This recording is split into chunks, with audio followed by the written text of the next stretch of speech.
Black Star Network is here. Hold no punch!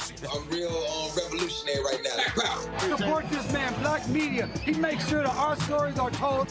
Thank you for being the voice of Black America, Roland. Stay black. I love y'all. All momentum we have now, we have to keep this going. The video looks phenomenal. See, there's a difference between Black Star Network and Black-owned media and something like CNN. You can't be Black-owned media and be scared. It's time to be smart. Bring your eyeballs home. You dig?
Today's Tuesday, November 15, 2022, coming up on Roland Martin Unfiltered, streaming live on the Black Star Network. A Georgia sheriff has launched an investigation into how a black man was viciously and brutally attacked by jail guards. Jarrett Hobbs' attorney will join us to discuss how his client was in custody on minor charges and ended up in the hospital.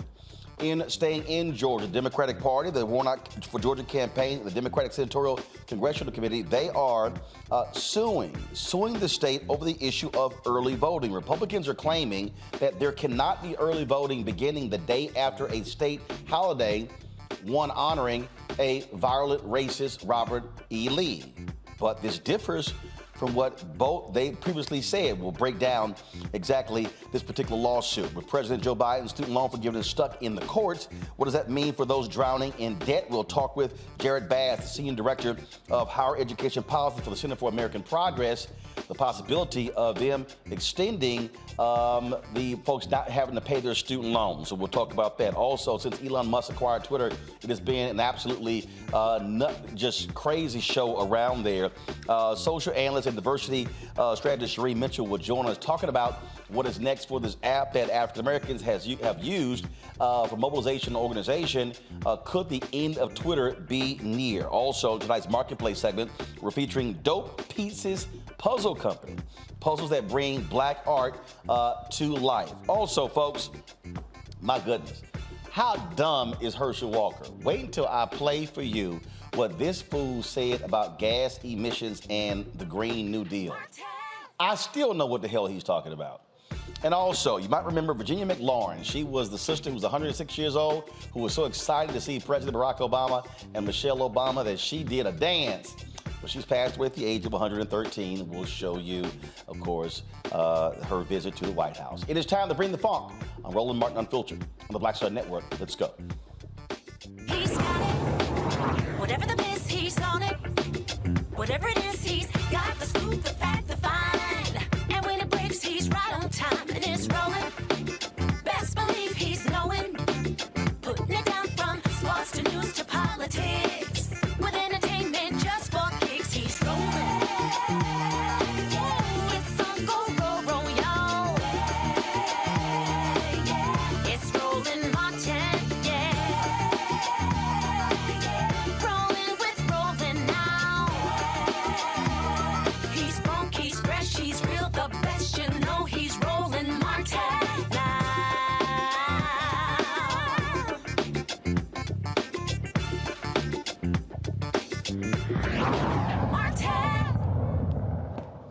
Folks, it is always painful when we have to show you video of a black man being beaten by jail officials or even the cops as well. But this is the case out of Georgia. We're warning you right now that if you need to turn away, do so. If it's triggering, please do so. And so let me set it up this way. So a black man in Georgia was arrested for traffic violations and drug possession charges. This took place September 3rd. That's all it was.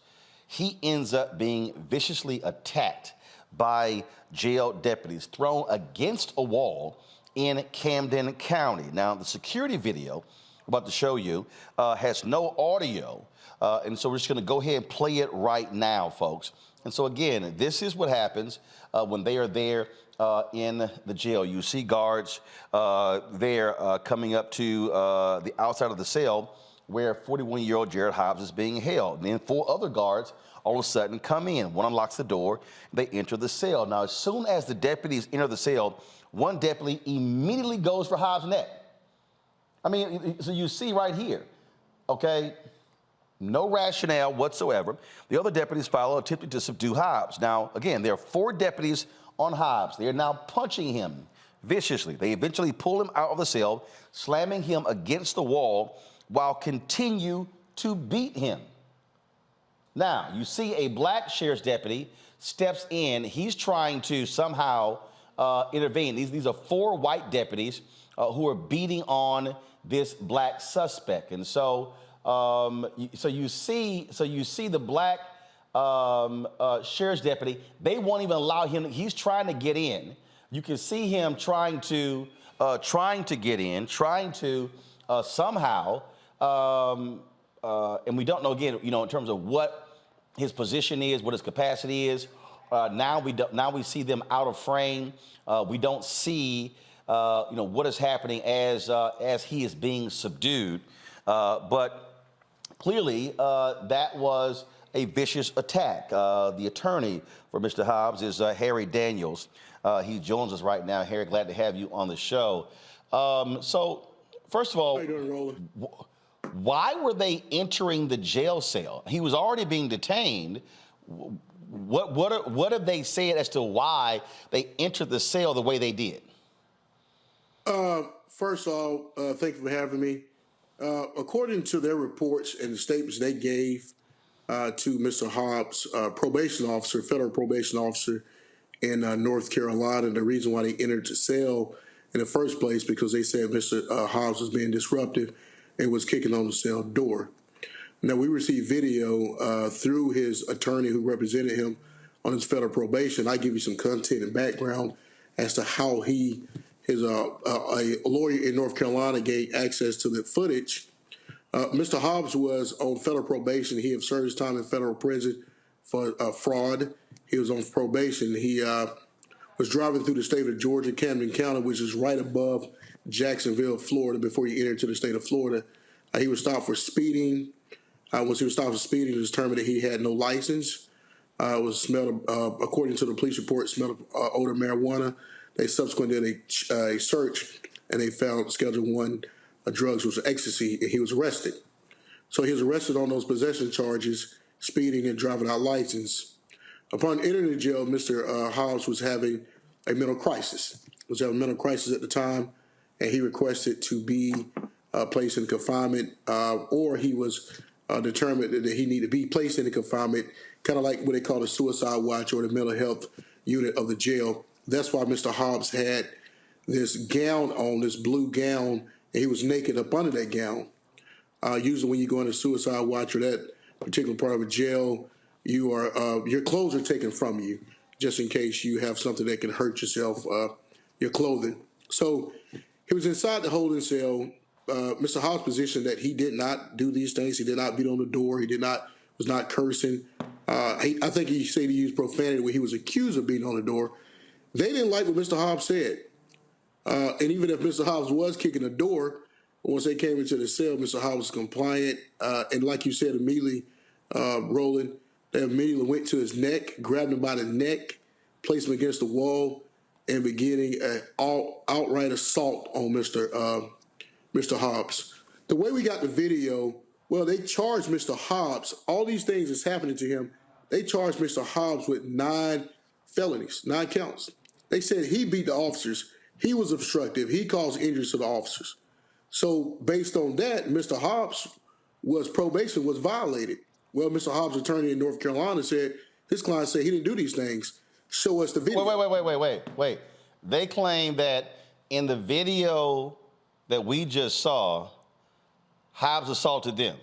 That's correct. I'm sorry, wait a minute. So the video, wait a minute, help me out. So this is, come on, pull it up. This is the beginning of the video. That's roll it back, y'all. Roll it back. And first of all, y'all give me the video on my monitor behind me, that'd be great.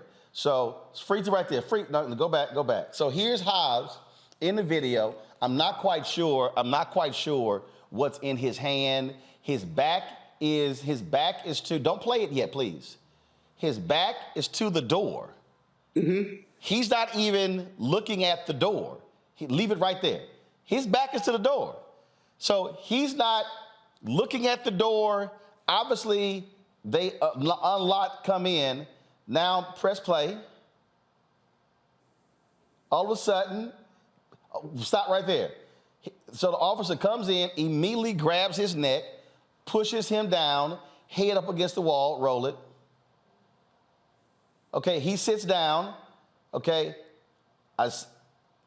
now hand on his mouth, they turn him around. At no point do I see in this, all of a sudden, now they start punching him in the head. At no point do I see him beating the cops.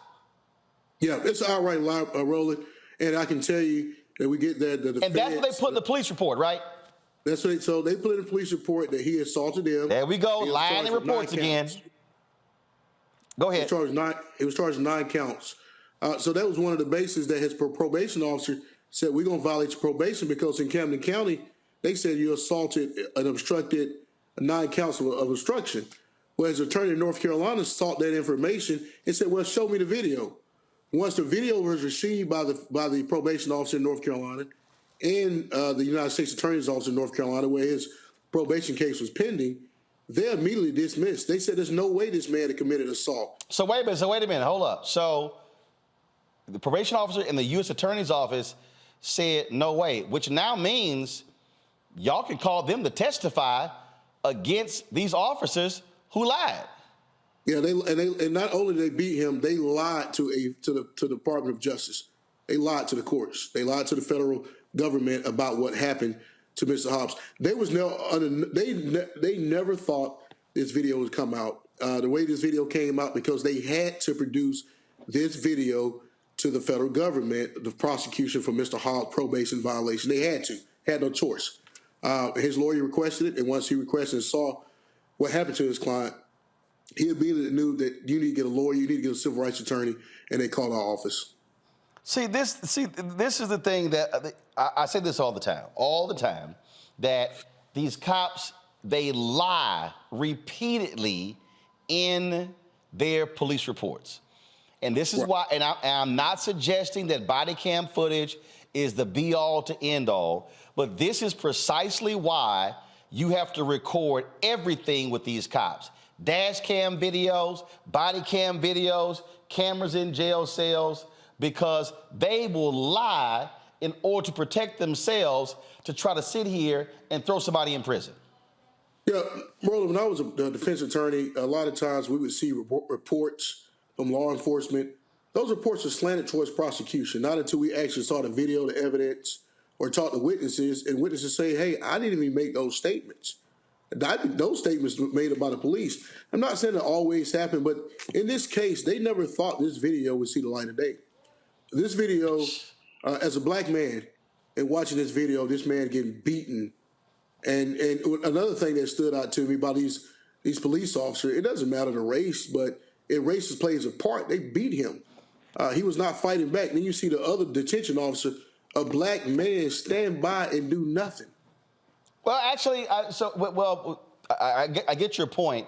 As I was watching it, it looked like he was trying to somehow get in, but the 4 of them blocked him out. there was a video that we played a couple of weeks ago where there was a family that was angry with a sentencing that came down, and the white officer was just going, literally about to just cause a scene, and it was a black cop who was trying to sit here and calm everything down. So I would love to hear what that black sheriff's officer has to say, but when I saw that video, again, them four white cops had him blocked out. They were sitting here saying, we're going to beat this man out. But I still need to understand, I would love to hear what he has to say, and did he stand by them and they lied about their police report? Well, he was one of the officers that was considered to be a obstruction upon him. So he's one of the counts that was brought against Mr. Hobbs. So doing nothing or we now know that's a lie. He knew that he was considered one of the victims in this case. So different strokes, different folks. He didn't do enough, and he stood by the lie. Currently, let me just be very clear. The way they went in that cell and what they did to Mr. Hobbs, Roland, this is not their first time. Oh, absolutely. They knew the video was in there. They didn't care. In fact, once this video became public, other people started calling. We got calls from other lawyers who have clients they represent and currently in litigation against this sheriff office. We have an affidavit.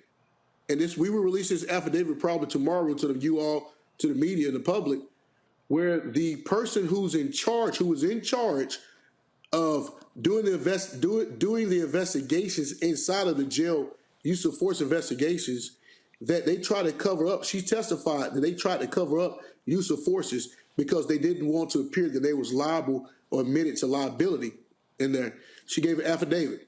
In another case where a person's heads was split open, and when he was strip searched by just coming into jail for a DUI. Wow. So it's more to this story. This is a systematic environment, culture, atmosphere that allow these officers to believe that they can beat people without any regards or not even a recourse of anything happening to them.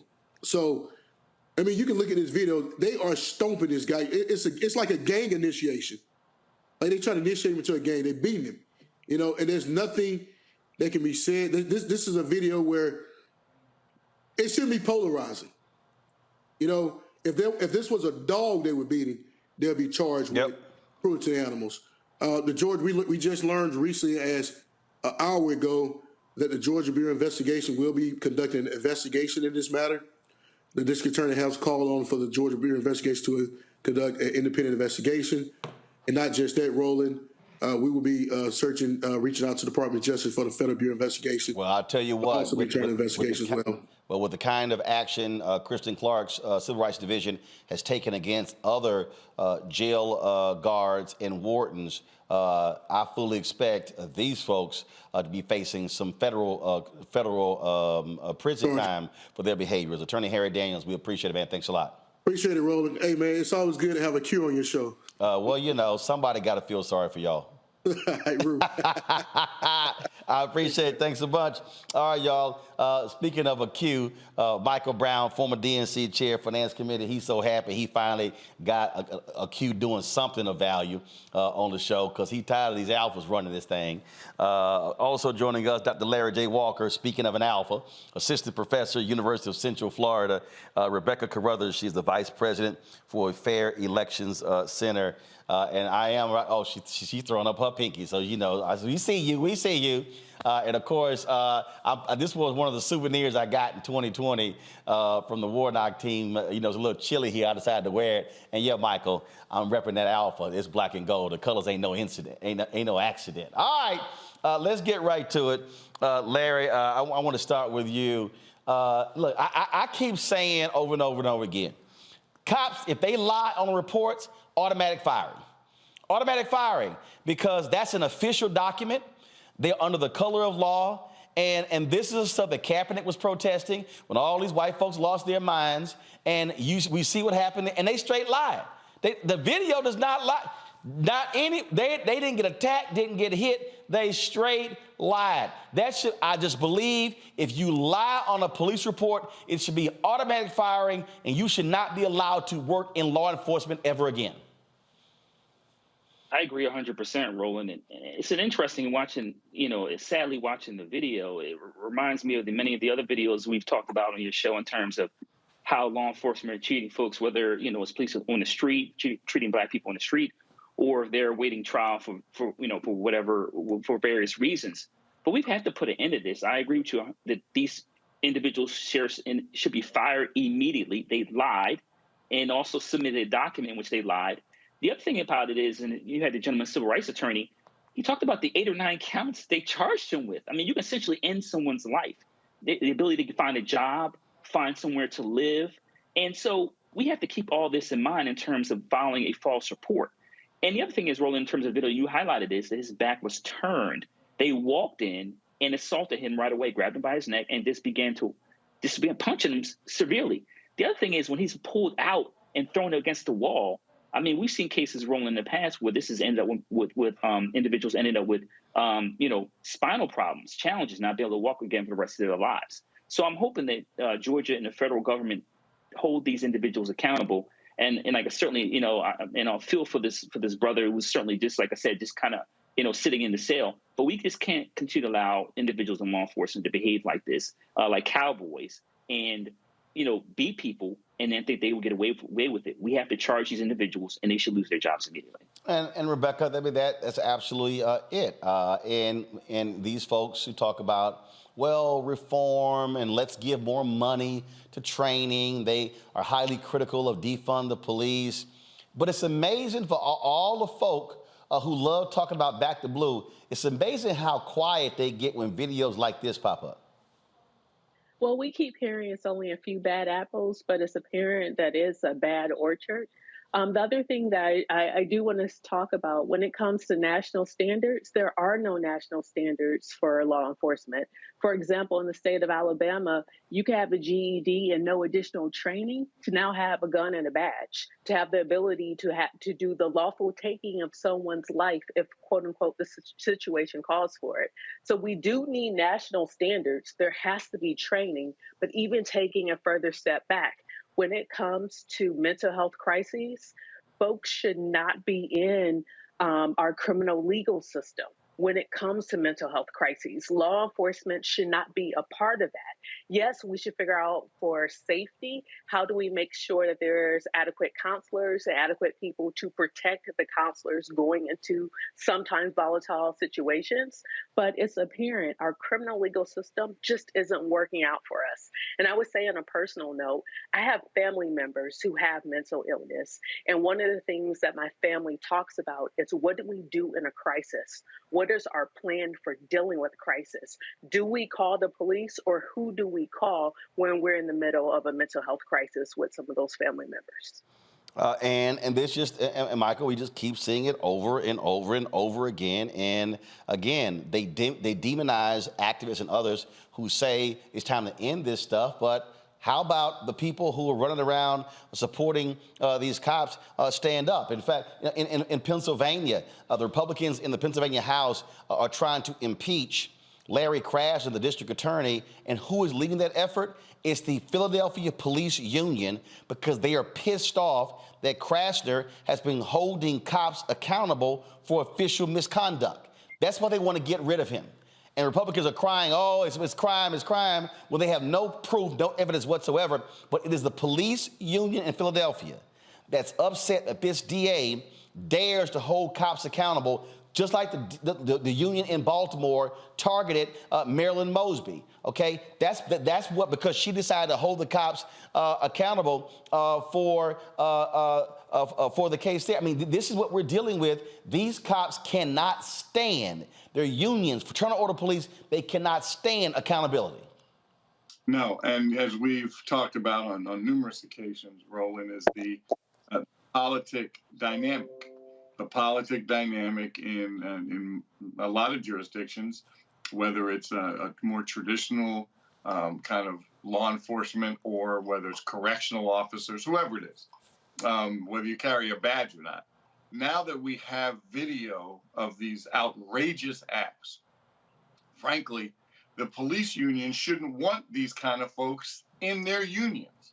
So there should be some discussion now legislatively And I know we've sometimes talked about these harsh penalties, but until, and again, you and I've talked about this on numerous occasions, until you put pensions on the line and deal with that qualified immunity, this will continue to happen, because we thought now that there are body cams and now that there's video of these kind of activities, the world would change. Well, the world's not changing until the legislation changes and people are held accountable legislatively. And that's where elected officials have to now, it's difficult. I know it's difficult. I'm a former elected official. It's difficult to stand up to, whether it's a teachers union, a police union, because people are fearful that they won't get their endorsement and won't get those votes. But if you're serving the people, it seems to me that you need to approach the unions on the front end and say, hey, how can we work together? Because I know you don't want these knuckleheads within your ranks. That's the only way that this is going to be fixed, Roland, even with video. And look, it's just crazy. It's absolutely crazy. Well, this is the sort of stuff that we see all the time. All right, folks, hold tight 1 second. Got to go to break. We come back. We're going to talk what's happening in Georgia, where you have lawsuits taking place over the beginning of early voting, how Republicans, again, are trying to rig the game to keep Democrats from winning. We'll tell you about that also. Herschel Walker is just dumb, y'all. Georgia, y'all have got to, my Lord, y'all have got to make sure this fool, that the only way he goes to the U.S. Senate is if he's going and visiting somebody. That man has no business being a United States Senator. Wait until I play for you what this fool had to say about emissions from cars and the Green Deal. Literally, I'm still trying to figure out what the hell he was talking about. I have absolutely no idea. Folks, if you're watching us on YouTube, hit the like button, y'all. It's more than 2,000 of y'all watching right now. Stop talking for free, okay? Click the like button. It ain't gonna hurt you. Don't cost you nothing. When I come back, we should easily have 1,000 likes, all right? We should be waiting a whole hour, hit 1,000 likes. If you are watching on the Black Star Network app, if you're watching on Twitch, Instagram, Facebook, do the same thing. Hit the share button, hit the like button. We appreciate that. Speaking of that, download the Black Star Network app, available on all platforms: Apple phone, Android phone, Apple TV, Android TV, Roku, Amazon Fire TV, Xbox One, Samsung Smart TV. You can also, of course, support us. Your resources make it possible for us to do what we do. By joining our Bring the Funk fan club, send your check and money orders to P.O. Box 57196, Washington, D.C. 20037-0196. Cash App is $RM Unfiltered. PayPal is R Martin Unfiltered. Venmo is RM Unfiltered. Zelle is Roland@RolandSMartin.com. Roland@RolandMartinUnfiltered.com. And get a copy of my book, White Fear: How the Browning of America is Making White Folks Lose Their Minds. Lord have mercy. Y'all, you know it's true. Available at all bookstores, Barnes & Noble, Amazon. Download on Audible or order from your favorite black bookstore. We'll be right back.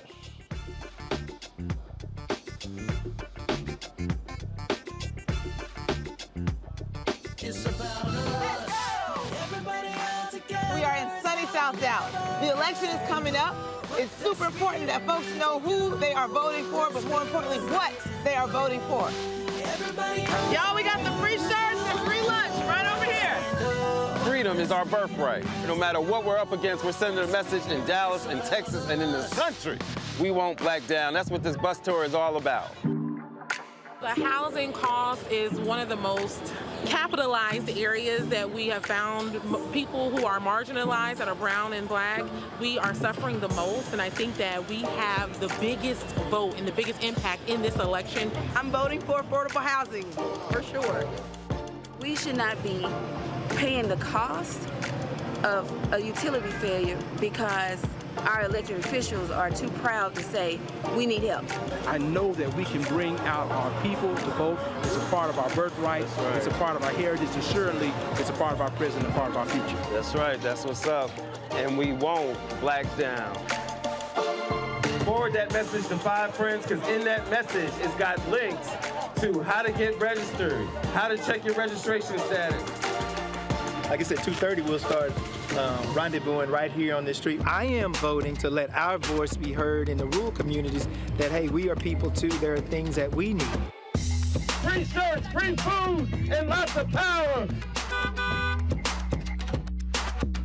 We are in Longview, Texas, where Black Voters Matter, 365. Whatever type of oppression a white supremacist throws our way, we will not back down. We are in relentless pursuit of liberation of our people. Freedom is liberation for black bodies and black communities to make economic change through political power. Freedom is choice. We won't black down. We won't black down. We won't black down, y'all. We won't black down. We won't black down. We won't black down. On a next A Balanced Life with me, Dr. Jackie, we meet Ricky Fairley. She was given a death sentence by her doctor 11 years ago. But for Ricky, giving up was not an option. She declared war on her disease, turned her entire life upside down, and won the battle. I know that God left me here to do this work. And when you talk about faith, faith is what got me through. I mean, I had to relinquish my faith and give my life to God and say, okay, God, what have you got for me? And He gave me my purpose. And that's why I'm here. Her amazing story of strength, balance, and survival here on A Balanced Life with Dr. Jackie on Black Star Network. Hey everybody, it's your man Fred Hammond. Hi, my name is Brescia Webb, and you're watching Roland Martin Unfiltered. Well, I like a nice filter usually, but we can be unfiltered.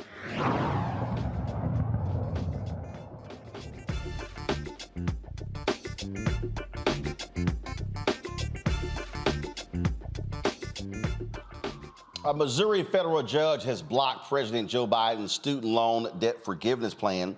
Again, that plan, of course, was blocked Monday by the St. Louis 8th U.S. Circuit Court of Appeals.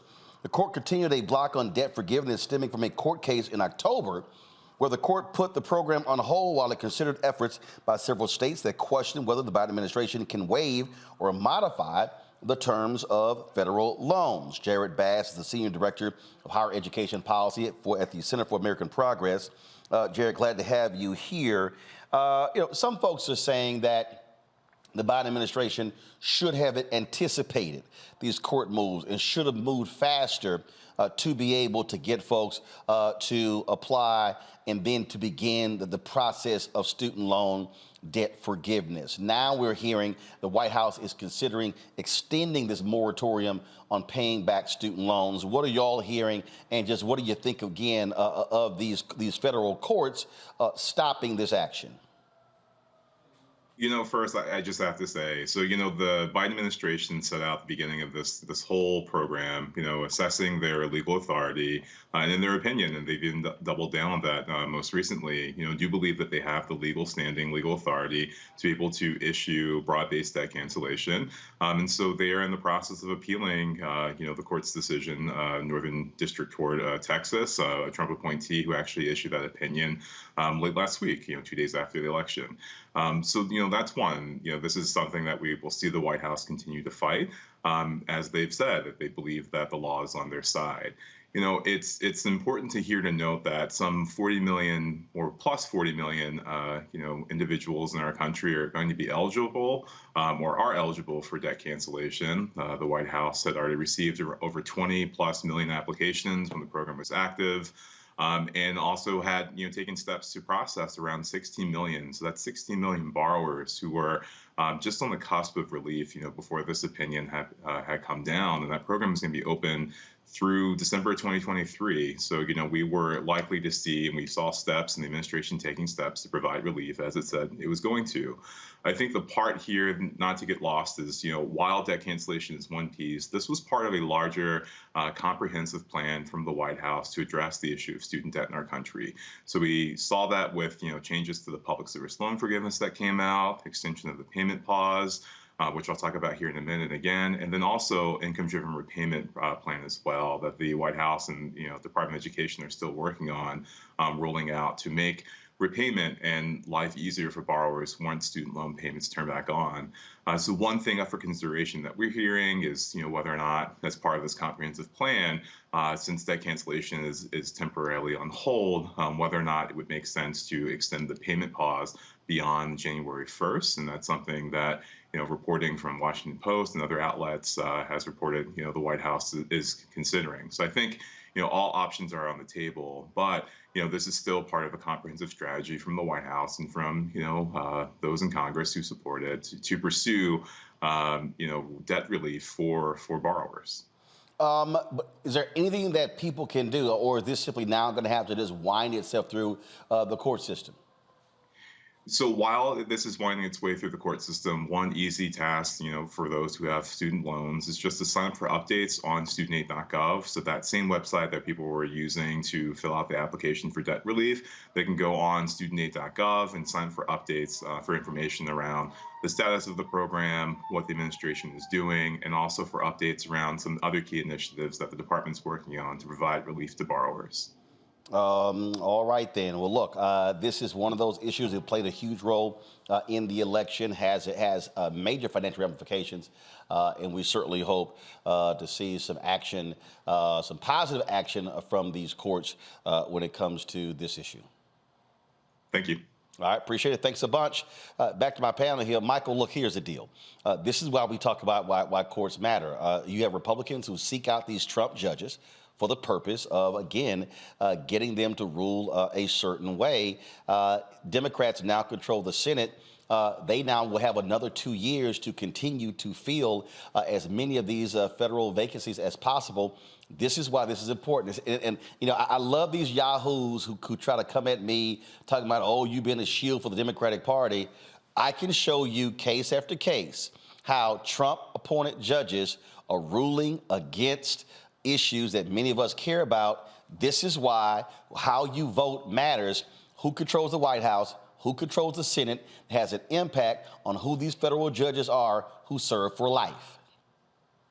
Absolutely correct. As elections have consequences, and this is part of the consequence of when you hold the United States Senate, where you get to control these judges. And frankly, history has shown how you're supposed to treat these seats that are vacant.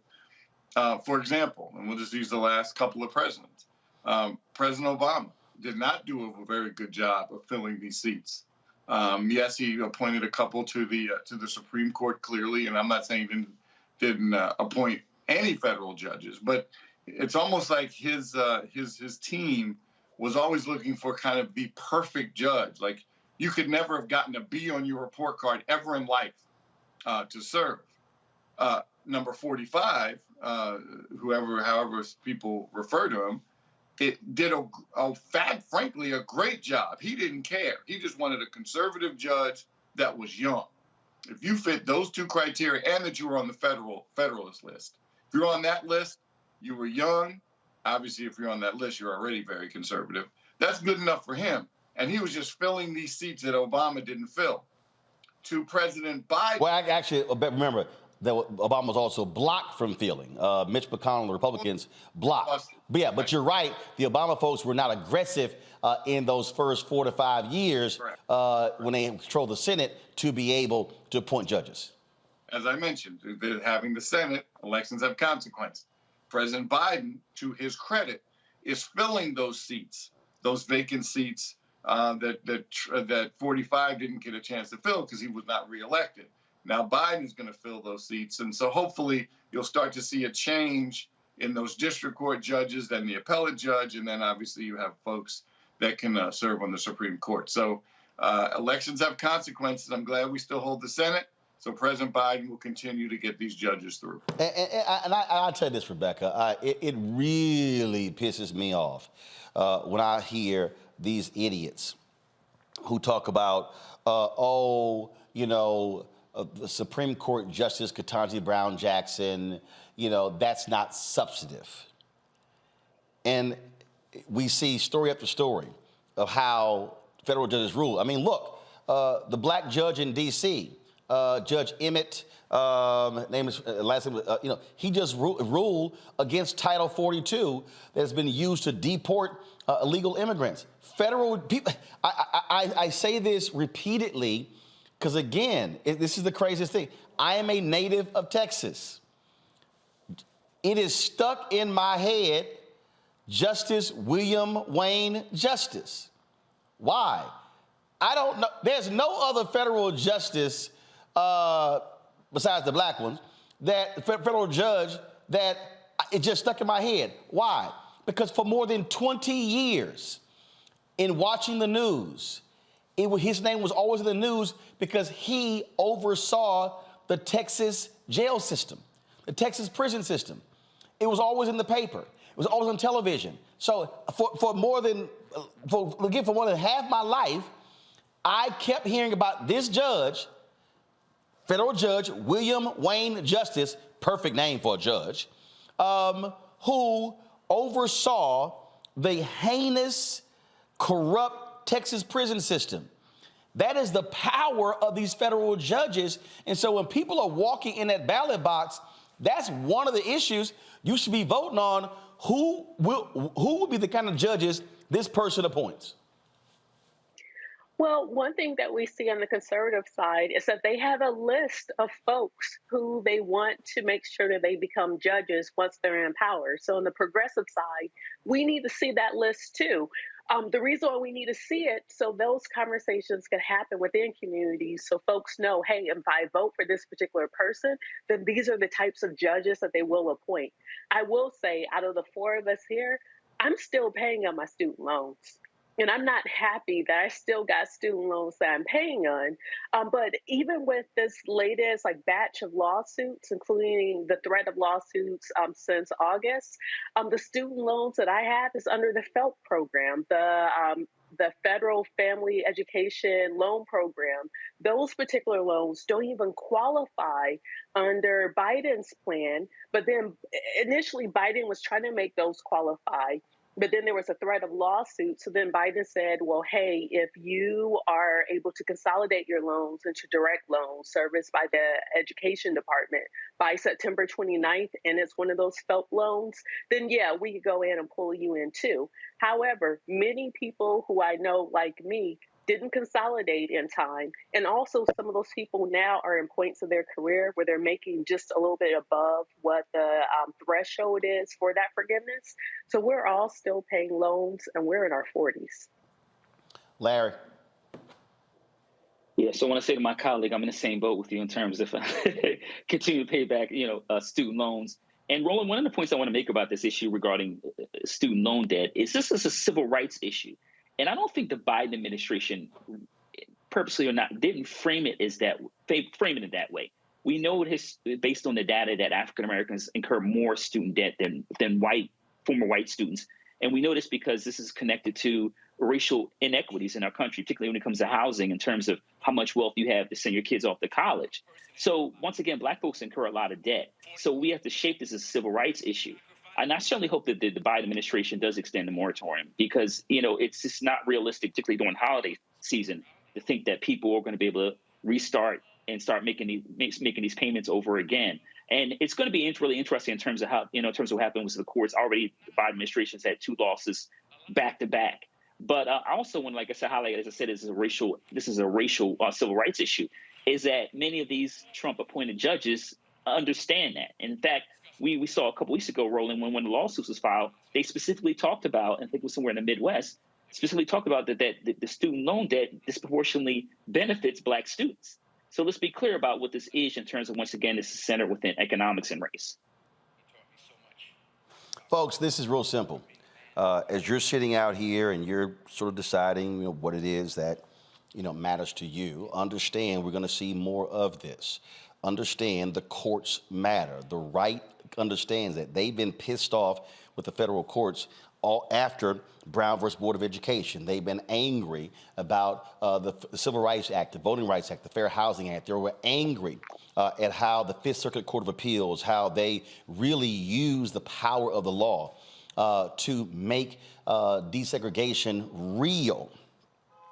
And they made it clear that after Roe v. Wade and other decisions, that they were going to go after the court in a significant way. That's why they had the long game. And so I think Democrats have finally woken the hell up to that and now realize that, and that when you have the power, you use it and you don't apologize. And you use it in a very aggressive manner. That, to me, folks, what has to happen. And so we'll see what happens when it comes to the student loan debt forgiveness. But trust me, they are going to try to go after this administration in every possible way on any decision, executive order or not, because they do not want them to actually help the American people. It is as simple as that. Got to go to a break. When we come back, we're going to talk about Herschel Walker, the Georgia race. Republicans, again, trying to rig the election to keep folks from voting. We'll talk about those two issues. Folks, again, if you are watching us right now on YouTube, y'all hit the like button. I've said to you numerous times how these things matter when it comes to their algorithm. It has a direct impact on views, on recommendations. It also has a direct impact on the revenue that we generate on YouTube as well. And so more than 3,000 people are watching. We have 1,100 likes. We should easily be hitting 2,000 or 3,000 likes today. And trust me, I look at the dashboard every single day. I look at the numbers. I look at the subscribers that we now have. I look at the revenue that we generate, and it gives me a daily report on that particular revenue. And just so you understand why hitting the like button is important, over the last 28 days, our channel has had 157% more views than usual in the last 28 days. And so trust me, that matters. And it absolutely has an impact on the revenue as well. And so please hit that like button, hit that share and like button on Facebook, on Twitch, on Instagram. If you're on the app, sit here, be involved in the conversation as well. We appreciate all that dialogue. We also want you to download our app.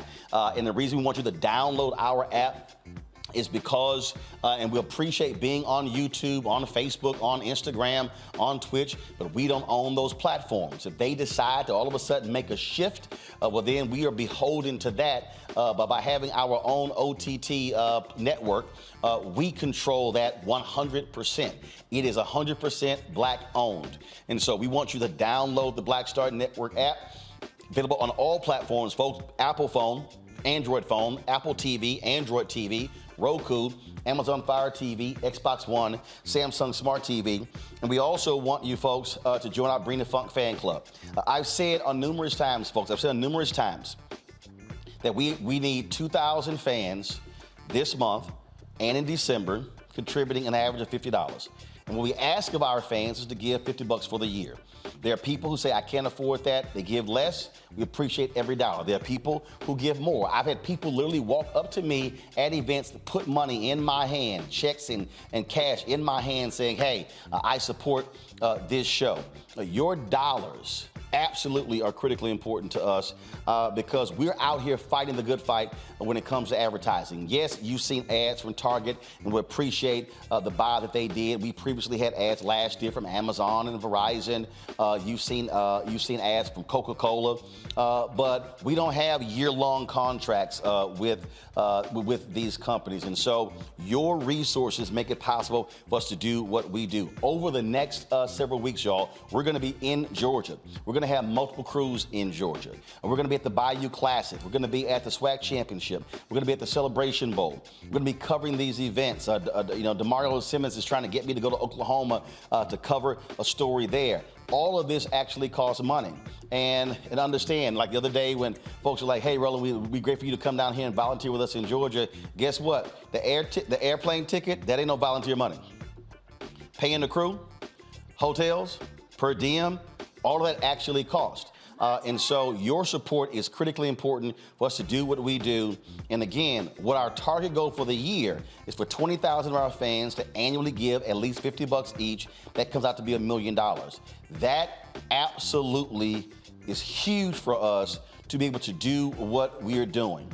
Henry, you can take a shot of this. And so again, when you look at this studio, when you saw what happened on election night, when you look at over here, when it comes to our green screen, when you look at the set over here, when you look at all of these monitors and televisions in here, something breaks down, gotta pay for it. One of our cameras got damaged. I just sent that camera off to Canon. To fix that Canon camera is $1,700.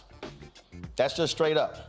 It's $1,700, and so to cover the cost of of that camera, if you're talking about folks who give $50, that means 34 of our fans. If they give $50, that covers the cost of that camera.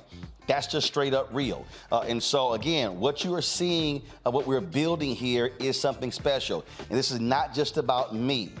Okay, I could have easily said, hey, my show, just me, we're good. Hey, I could do this from the basement, pocket the money and go play golf. But no, we're trying to build something that's much larger than me. This is bigger than me. This is why we created the Black Star Network. And so when you see Faraja Muhammad's Daily Show, when you see Greg Carr's Weekly Show, when you see Deborah Owens' Weekly Show, Jackie Hood Martin's Weekly Show, Stephanie Humphrey's Weekly Show, when you see the Everett the Bi-Weekly Show, Rolling with Roland, all of that, folks, is a part of this master plan.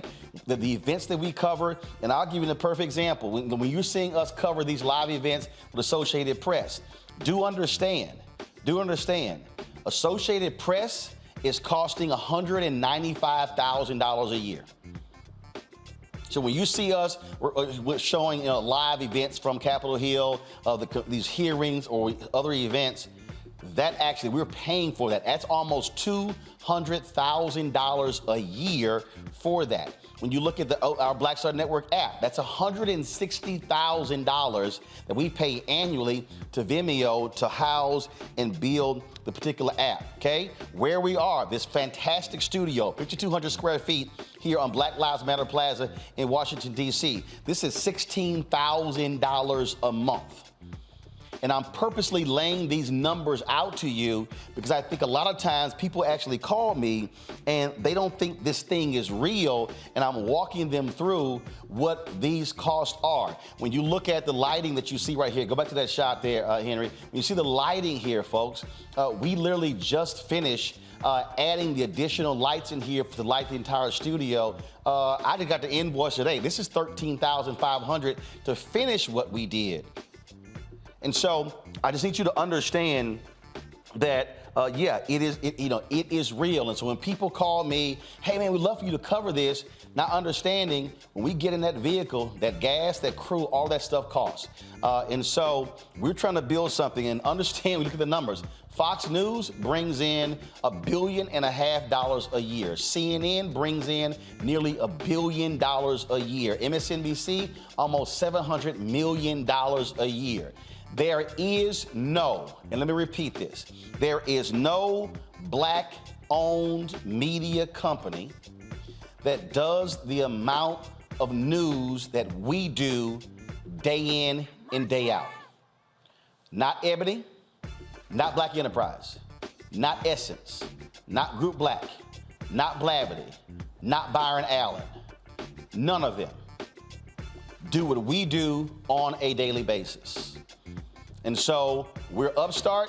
This show is 4 years old. This network is 1 year old. And trust me, we don't get the dollars that they get. So when you support us, trust me, your money is going to support this show and what we're building. And so you can send your check and money orders to P.O. Box 57196, Washington, D.C. 20037-0196.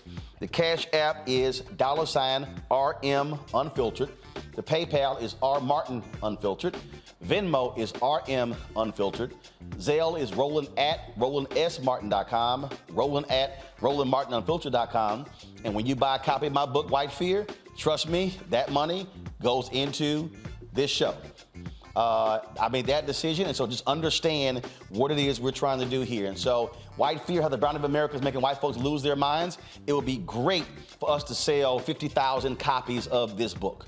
So tell a friend, get their copy as well. I got people who buy the copy. When I give my speeches, they come up to me, hey, can you sign it? Absolutely, anytime.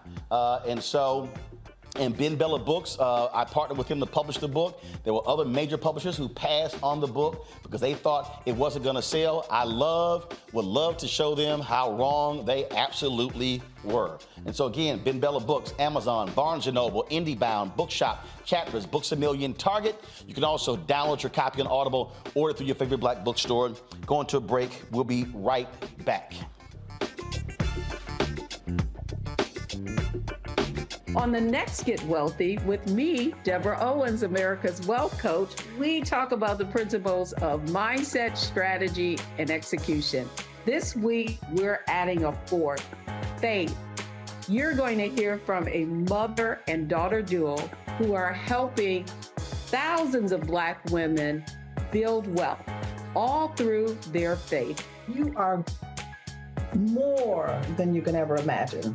Not just obtaining things to show that, but seeing yourself. Making your faith work for you. That's right here on Get Wealthy, only on Black Star Network.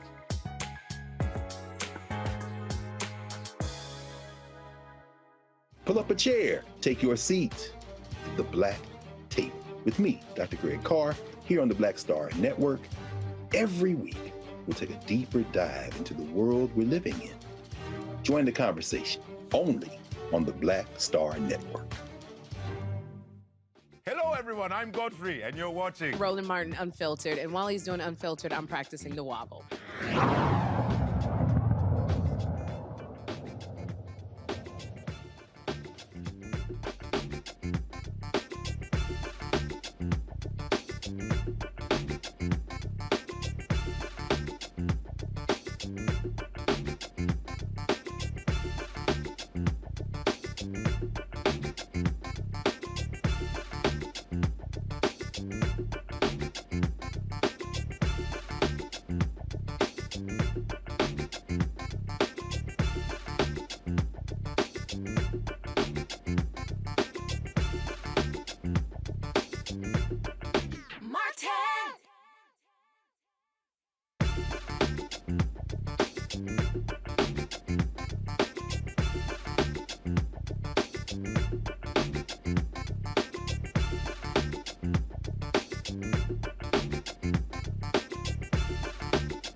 All right, folks, since Elon Musk purchased Twitter, it has been imploding before our very eyes. Folks are being laid off. It's all kind of drama. He spends $44 billion. He fires the CEO, the top executives. He's cut 75% of the workforce.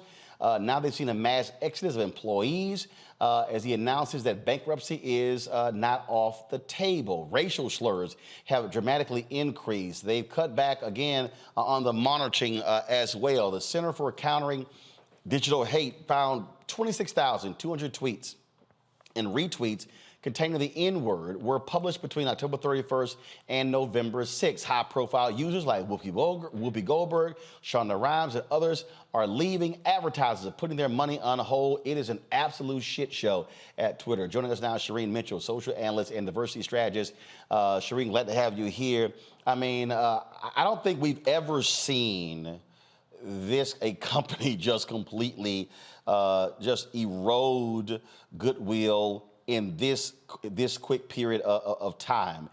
In fact, he was tweeting today how happy he was to welcome back some folks who he fired, because they fired people and went, oh, damn, we might need to bring them people back. Exactly. I always find it fascinating At the end of the day, I think some of the challenges that we have is that there are people like this who think that they can just do whatever they want on these platforms. And he's just one of those examples. He unfortunately is going to have to deal with FTC consent decrees. He also has several other items that he's going to have to deal with. And ultimately, at the end of the day, I think that people don't realize that this is not just about money. This is about all the other things that I swear that, like, they think that he can just do whatever he wants because he's now made the company private. But that's not true. He cannot do whatever he wants. And all those issues that you just mentioned are really important for us to have a conversation about, because the harms that are impacting other individuals as well as companies, by the way, also has a huge impact on at this present moment. And again, I mean, you're seeing people who are leaving. You're seeing conservatives rejoice, saying, "Oh, he's going to make this all about free speech." But the bottom line is, it's again causing significant problems. And if you ain't making money off advertising, you're a DOA. Absolutely. And it's really fascinating because I think that one of the things he told some of the advertisers that he knows that, like, hate speech should not be alongside advertisers, but he just greenlit Richard Spencer. How does that work? And again, one of the things that when you listen to again these conservatives who are just sort of elated because they've been angry that Donald Trump was banned by Twitter as well, and this was a place for people to be able to communicate, to be able to share. We hear about Black Twitter as well, and it's literally been destroyed before our very eyes. Some 240 million users across the world. So this is not a plaything. No, and actually it's a global thing as well. I think that people miss the part that a lot of some of the organizing, some of the things that's happening in Iran and other countries, they've used Twitter to organize. They've also used Twitter to let other people know what's going on, to get the supports that they need. So it wasn't just a random thing that he's doing. I think that in some ways he knows that this platform has been used to help with, Arab Spring in 2009, other aspects that we now know are happening other places. I think there was like a big pivotal moment during Ferguson where people from, Palestine was telling Black people, Black Lives Matter, how to deal with, the tear gas and things like that. And that was being shared on Twitter. I think the broader context of what Twitter was being used for is something that he's actually been participating in trying to dismantle, in addition to, quote unquote, saying free speech, by allowing people who are harmful, who are trying to spread mis and disinformation, who are basically being violent in their rhetoric against other groups of people, giving them blue checks and the ability to say whatever they want on his platform. One of the things that, again, is interesting when you look at how people are responding. Earlier today, I saw a clip that was on this one put out, and how how they're being mocked for decisions that they make. Harris Faulkner and Mercedes Slapp was one of those folks who were just mocking people, and everything they want to throw out is like woke, woke, woke, woke, woke. I'm going to find the clip, but all of these conservatives are rejoicing in it. But the reality is they've tried to create their own platforms, and all of them have massively failed to be able to match the success of Twitter. Yeah, because I think that people don't realize is that when you get into what we call, what I've been calling, social media segregation, you're basically talking to yourselves, right? It's an ecosystem, and you're basically having the same conversations with the same people who believe what you believe. With something like Twitter, because it was more of an open network versus a closed network, Facebook is kind of a closed network because you have to be friends unless your post is public, and people can shut their posts down or the like. But on Twitter, like, people can search Twitter and still see conversations happening across the globe. People can have all their different versions of identities. If you're a disabled person, you can have a conversation with people in disabled Twitter. You can have people with conversations in Black Twitter, and there's intersections in between. And usually when these people try to go off and do their own segregated platforms, they fail because they're only talking to themselves. They're only repeating each other's rhetoric. And usually in that moment, if you don't realize, they don't have people that they can attack unless they're attacking each other. And they don't want to be attacking each other. They want to attack other groups of people. And I do think that that's one of the reasons why it fails. Are we seeing? Are we literally seeing the demise?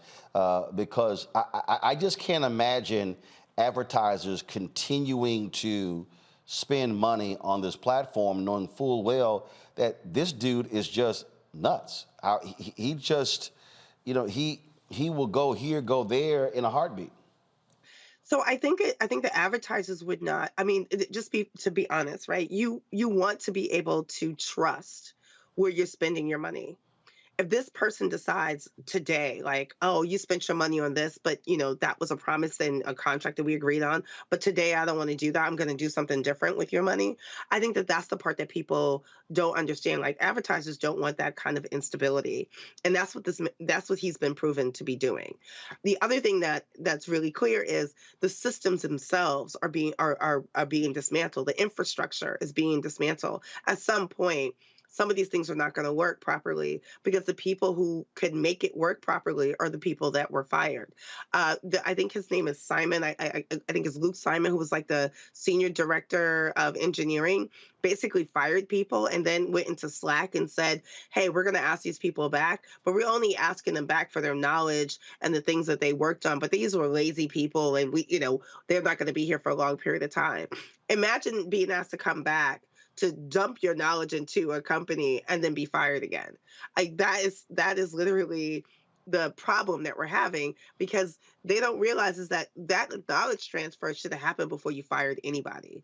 But when you make a blanket firing like they did with the 3,700, and then later did it to like 4,000 and something for the contractors who were also dealing with content moderation and making sure that there were certain things in place, that, like, why would advertisers want to be in a system that they know is eventually going to break and not work properly? This is what took place. Just the sheer silliness of Harris Faulkner on Fox News. And I don't know why in the hell they're platforming that nutcase Mercedes Schlapp, who her and her husband, they run CPAC. But just watch this, folks. And again, they're mocking all the people who are there at Twitter and some of the cuts he's making. But these are the same people who use the very same platform. So let me go see if I can just play this here. What? It's not even Friday yet, baby. Welcome back. Elon Musk first banned working from home, and now he's getting away with free lunches for employees hold on who one second. survived the chopping We'll have block it for you in a at Twitter's second. headquarters in San Francisco. Once control lets me know. But again, what you're seeing are people who think this is a joke. But we're talking about employees. We're talking about people who can't afford publicists and marketers, and people who literally utilize this platform for messaging. I mean, it serves a crucial purpose. It does, and it's not just the marketing purpose, which is like from a corporate perspective. A lot of marketers have used this platform for that. In many instances, you've seen the way that they've done outreach, the way they've used influencers to get their message out, the way that they've reached their target markets based on using platforms like Twitter and Facebook. But it's also, campaigns and politics. They've used it for those political frameworks. Like, many of the aspects that we just saw during the election was being used. And the fact that he decided to, quote unquote, break Twitter just before the election is also a key part of this. So, like, even doing any digital organizing or getting any politician to participate in doing outreach with their videos, those are ads that they're also paying on Twitter as well. So it's not just the activists, but it's all these key pieces of how we operate in society with ads. And he's basically saying, I don't care about those ads unless it caters to what I want this platform to be. And he's saying for free speech, while basically, dismantling free speech for certain people.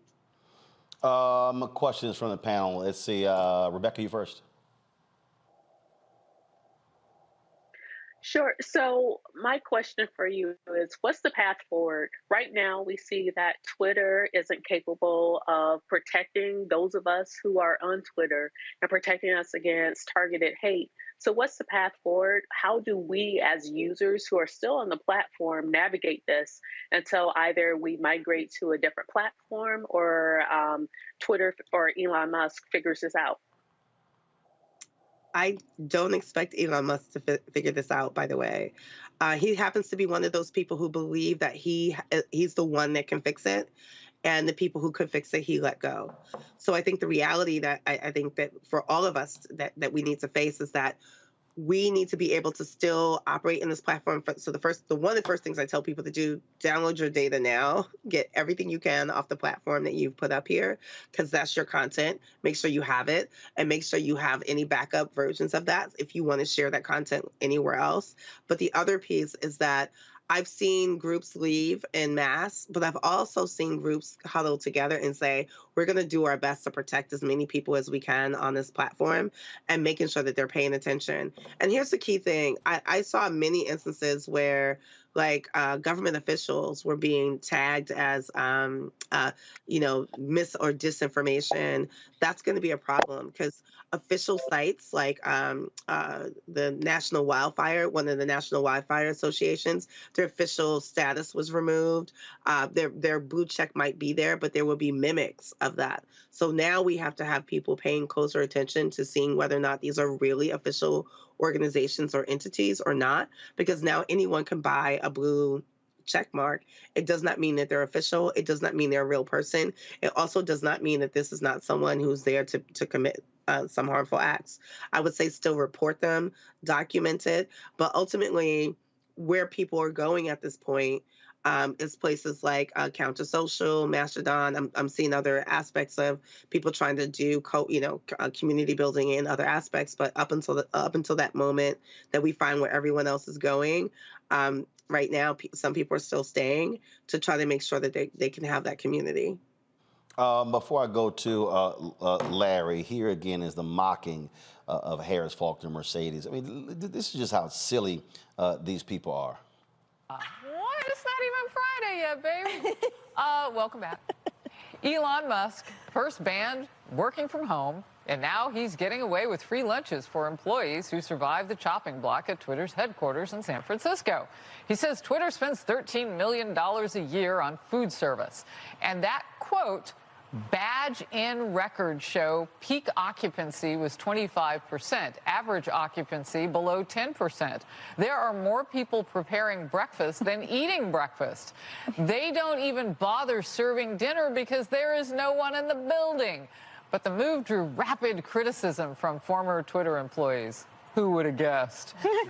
All right. A Democrat activist who tweeted, quote, he fired 3/4 of the employees, and now he's planning to starve the rest of them. Oh, Mercedes. I can't. This is worse than Biden's student loan forgiveness program. I'm serious. Look, Harris, I think that it is a former woke company that is going broke, and Elon is trying to save it.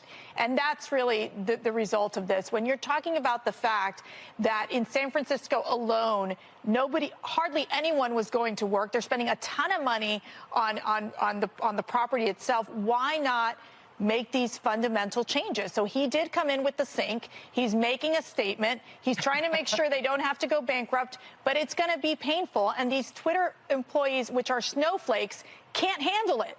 And and so we welcome the change. We want to see Twitter really become this platform for free speech, and this platform to make sure that it actually can survive when it's being mismanaged by a bunch of liberal, woke, management types that are now gone. So, Mark, this may be a little boy, I love it how we just work in woke there several times, Larry. And that's really what is at play here. They can't stand the fact that people actually have a point of view and get to express it, and we can blast people like her. Matter of fact, let me see the tweet showing how stupid she is right now. Go ahead. Yeah, she got in all the adjectives she could describe some of the people that Fox likes to make fun of. So, one of the things I want to highlight is, and ask question I want to ask is in terms of, we talked about Black Twitter, and obviously Black Twitter. I even saw something the last couple of days about folks talking about boycotting Twitter. I think even tomorrow, and I'm just curious what people think about. Some overall my question is, what could happen if Black Twitter en masse leaves, and what does that mean for the future of Twitter, and then secondly, does that mean there'll be some other platform that members of the Black community will create? Yeah, I would love, Shireen, if Black people actually did that and went to fan base, because the bottom line is, we make folk stuff sexy, and again, that's supporting something that's Black owned. That'd be great. Shireen, go ahead. No, absolutely. I mean, but we have to also remember, like, I think this is part of the key piece of that is that, remember, we had that before, right? We had Black Planet. Like, don't forget, y'all. Like, it's not like we didn't do this. Well, version actually, before. Black Planet still exists. It's owned by Urban One, their Interactive One division. But not as many people are using it, right? Right, precisely. Exactly. That's my point. At the time when it was still a website, there was plenty of people who were using it. It's now moved to mostly a mobile app, and we're not seeing the same kind of movement there. So that's the example that I'm sharing, that we have the capacity to build our own, but we don't necessarily do that. Fan base is another example. I think that if Black people leave Twitter en masse, I think that is something that's going to definitely have an impact on the platform for sure, because I think most of the culture of Twitter has come from Black Twitter. I also think that also speaks to a level of where do we go next? Where does the collective go? And where do we go that we can have full impact? And I think there's a difference there. Like, again, it becomes a little bit of a social media segregation. It's just us talking to each other and not crossing our intersections or other communities, which is what Twitter gave us the opportunity to do as a very public platform. I think the other key thing, though, I think about the food thing, I just want to make sure that we're clear about this. Y'all seen the photos, right, of people sleeping on the floor trying to complete the jobs of things that people were fired from. And here he's cutting food, right? So they're supposed to sleep at the place that they are, but they're not supposed to wake up and be able to get something to eat. I don't think people are connecting the full dots. They think this is some kind of like, oh, I'm just taking one, this really simple thing away from these people. But these are the same people he's asking them to come in now and stay and work late. And then basically what they're supposed to stay in the building and starve to death. It's just really fascinating to me about the way people interpret that. So I think there's a combination of things about that clip. Is this conversation of woke. It's still a conversation about, like, what are Black people able to do on these platforms and how much are we protected and where can we go to still have our voices heard, and not just amongst ourselves, but across other communities as well. Michael. On the regulation side, Senator Markey, it was today or yesterday, said that if platforms like a Twitter, I think he was using social media totally, but Twitter in particular, if they don't fix it, we will. We being Congress. Do you think that's the appropriate message? And what legislative fixes do you think need to come in besides the obvious ones of hate speech and those kind of things? I think the Markey thing, I think people are misunderstanding the Markey piece. Right now, all of the compliance officers have left. All of them, the major privacy compliance and internet compliance and a couple of others, security compliance, they're all gone. They left because right now, Twitter is supposed to be answering to a dissent decree with the FTC. Markey is not making a threat for something down the road. This is literally right now in front of Twitter. And he's pretending like he doesn't have to do anything about it. I think there was like an email that went out from one of his personal lawyers that said like he put ships on space, so like Congress means nothing to him, and he's literally saying things out loud that says that Congress means nothing. I think that there's a problem when people don't realize that there's actual laws that need to be fulfilled, and he's basically saying that as him being a genius and a billionaire, he doesn't have to comply to any laws or anything like that. And I think that that's part of the problem. I think that people don't understand. He took it over at a point where they have to report out, and someone has to sign that compliance agreement. And the people who were willing to do that, who had the capacity to do that, to make sure Twitter was doing what it was supposed to do, those people walked out. They weren't fired. They walked out. Well, we'll see what happened next, but it's drama every single day with Twitter. Shireen, we appreciate it. Thanks a lot. Thank you for having me. Folks, going to a break. We'll come back. We're going to talk Georgia politics. Herschel Walker. Every time this fool opens his mouth, I literally say, boy, can you speak English? Y'all, wait till I show y'all what this man talked about. It's making my head hurt even having to think about it. Also, the Warnock campaign, Democrats are going after Georgia over early voting. Republicans now are playing games when early voting can start. And what does this Confederate holiday have to do with it? Yeah, we'll explain it to you. All right, folks. Download the Black Star Network app, Apple phone, Apple TV, Android TV, Roku, Amazon Fire TV, Xbox One, Samsung Smart TV. You can also, of course, support us joining our Bring the Funk fan club. Check-in money orders go to P.O. Box 57196, Washington, D.C., 20037-0196. Cash App, $RM Unfiltered. PayPal's R Martin Unfiltered. Venmo is RM Unfiltered. Zelle is Roland@RolandSMartin.com. Roland@RolandMartinUnfiltered.com. Shout out Gregory Walker, Damian Blissett, Herman Stooks Jr., David Ferris, David Brown, Marcus Gutner, Joan Warren, Bradrick Bennett, Priscilla Smith, Todd McManus, Charlotta Cummings, Earl, Samelba Lewis, Terry, Allison Aldridge, Corey Pearson. All of them have given during the show. Let's see here. I'm also going to, let's see here. Cassandra Baugh, we appreciate it. Thank you so very much. Let's see here. Thanks for giving via PayPal. Let me see here. I know I got some folks via Zelle. So let me go ahead and give them a shout out as well. Michelle Lorraine, thank you so very much. Jocelyn Bouse or Bouse, thanks a lot. We also have Lindsay Murray, Keith Claiborne. We certainly appreciate you as well. Let me see here. Rise Ratney.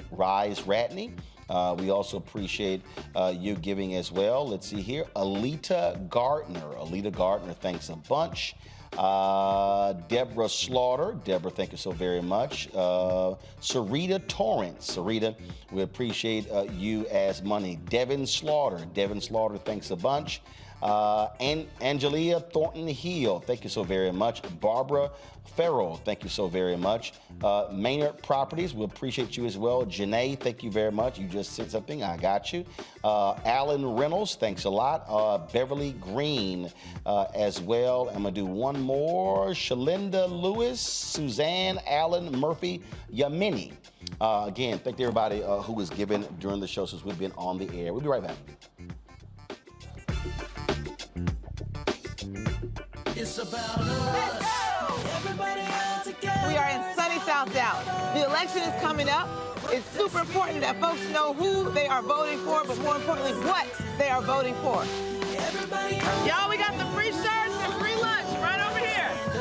Freedom is our birthright. No matter what we're up against, we're sending a message in Dallas and Texas and in this country. We won't back down. That's what this bus tour is all about. The housing cost is one of the most capitalized areas that we have found. People who are marginalized, that are brown and black, we are suffering the most, and I think that we have the biggest vote and the biggest impact in this election. I'm voting for affordable housing, for sure. We should not be paying the cost of a utility failure because our elected officials are too proud to say, we need help. I know that we can bring out our people to vote. It's a part of our birthright. Right. It's a part of our heritage, and surely it's a part of our present and part of our future. That's right. That's what's up. And we won't black down.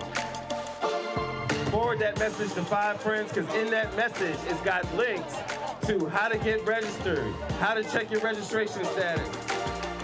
Like I said, 2:30 we'll start rendezvousing right here on this street. I am voting to let our voice be heard in the rural communities that, hey, we are people too. There are things that we need. Free shirts, free food, and lots of power. We are in Longview, Texas, where Black Voters Matter, 365. Whatever type of oppression a white supremacist throws our way, we will not black down. We are in relentless pursuit of liberation of our people. Freedom is liberation for black bodies and black communities to make economic change through political power. freedom is choice.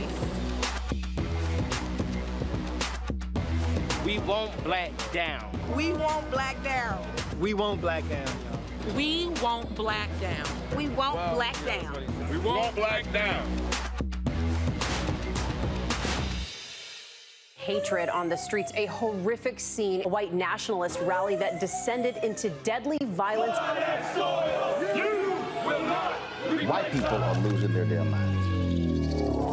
As an angry pro-Trump mob storms the U.S. Capitol, we've seen shooting. We're about to see the rise of what I call white minority resistance. We have seen white folks in this country who simply cannot tolerate black folks voting. I think what we're seeing is the inevitable result of violent denial. This is part of American history. Every time that people of color have made progress, whether real or symbolic, there has been what Carol Anderson at Emory University calls white rage as a backlash. This is the rise of the Proud Boys and the Boogaloo Boys. America, there's going to be more of this. Here's all the Proud Boys, guys. This country is getting increasingly racist in its behaviors and its attitudes because of the fear of white people. The fear that they're taking our jobs, they're taking our resources, they're taking our women. This is white fear.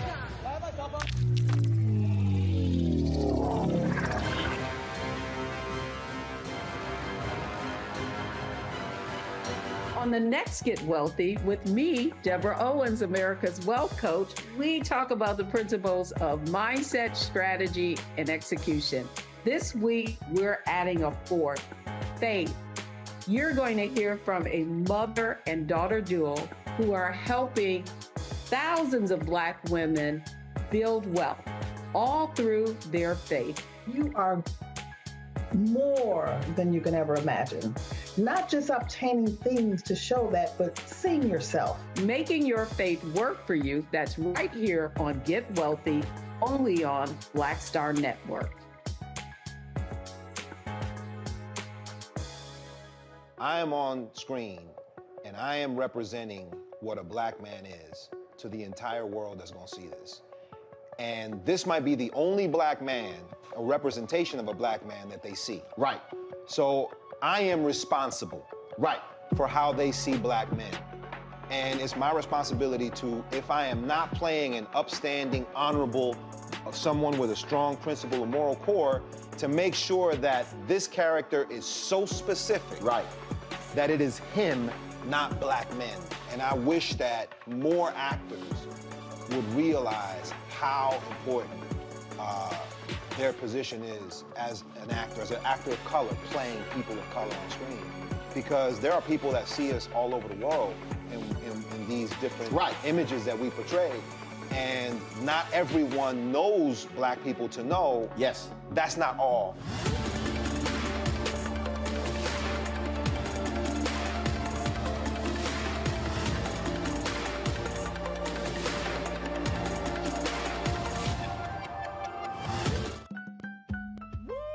We're all impacted by the culture, whether we know it or not. From politics to music and entertainment, it's a huge part of our lives, and we're going to talk about it every day right here on The Culture with me, Faraji Muhammad, only on the Black Star Network. Yo, what's up? This your boy Ice Cube. What's up? I'm Lance Gross, and you're watching Roland Martin Unfiltered.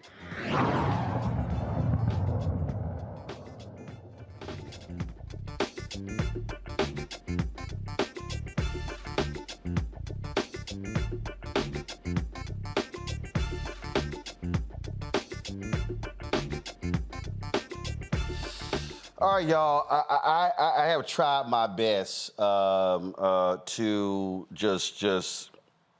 I'm still just shocked that we even having a runoff in Georgia between U.S. Senator Raphael Warnock and this nutcase Herschel Walker.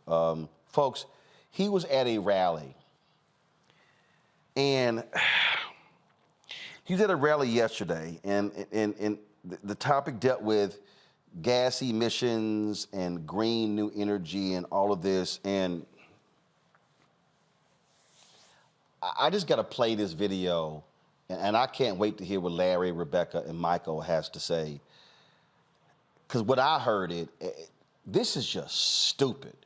Okay, y'all ready? Watch this.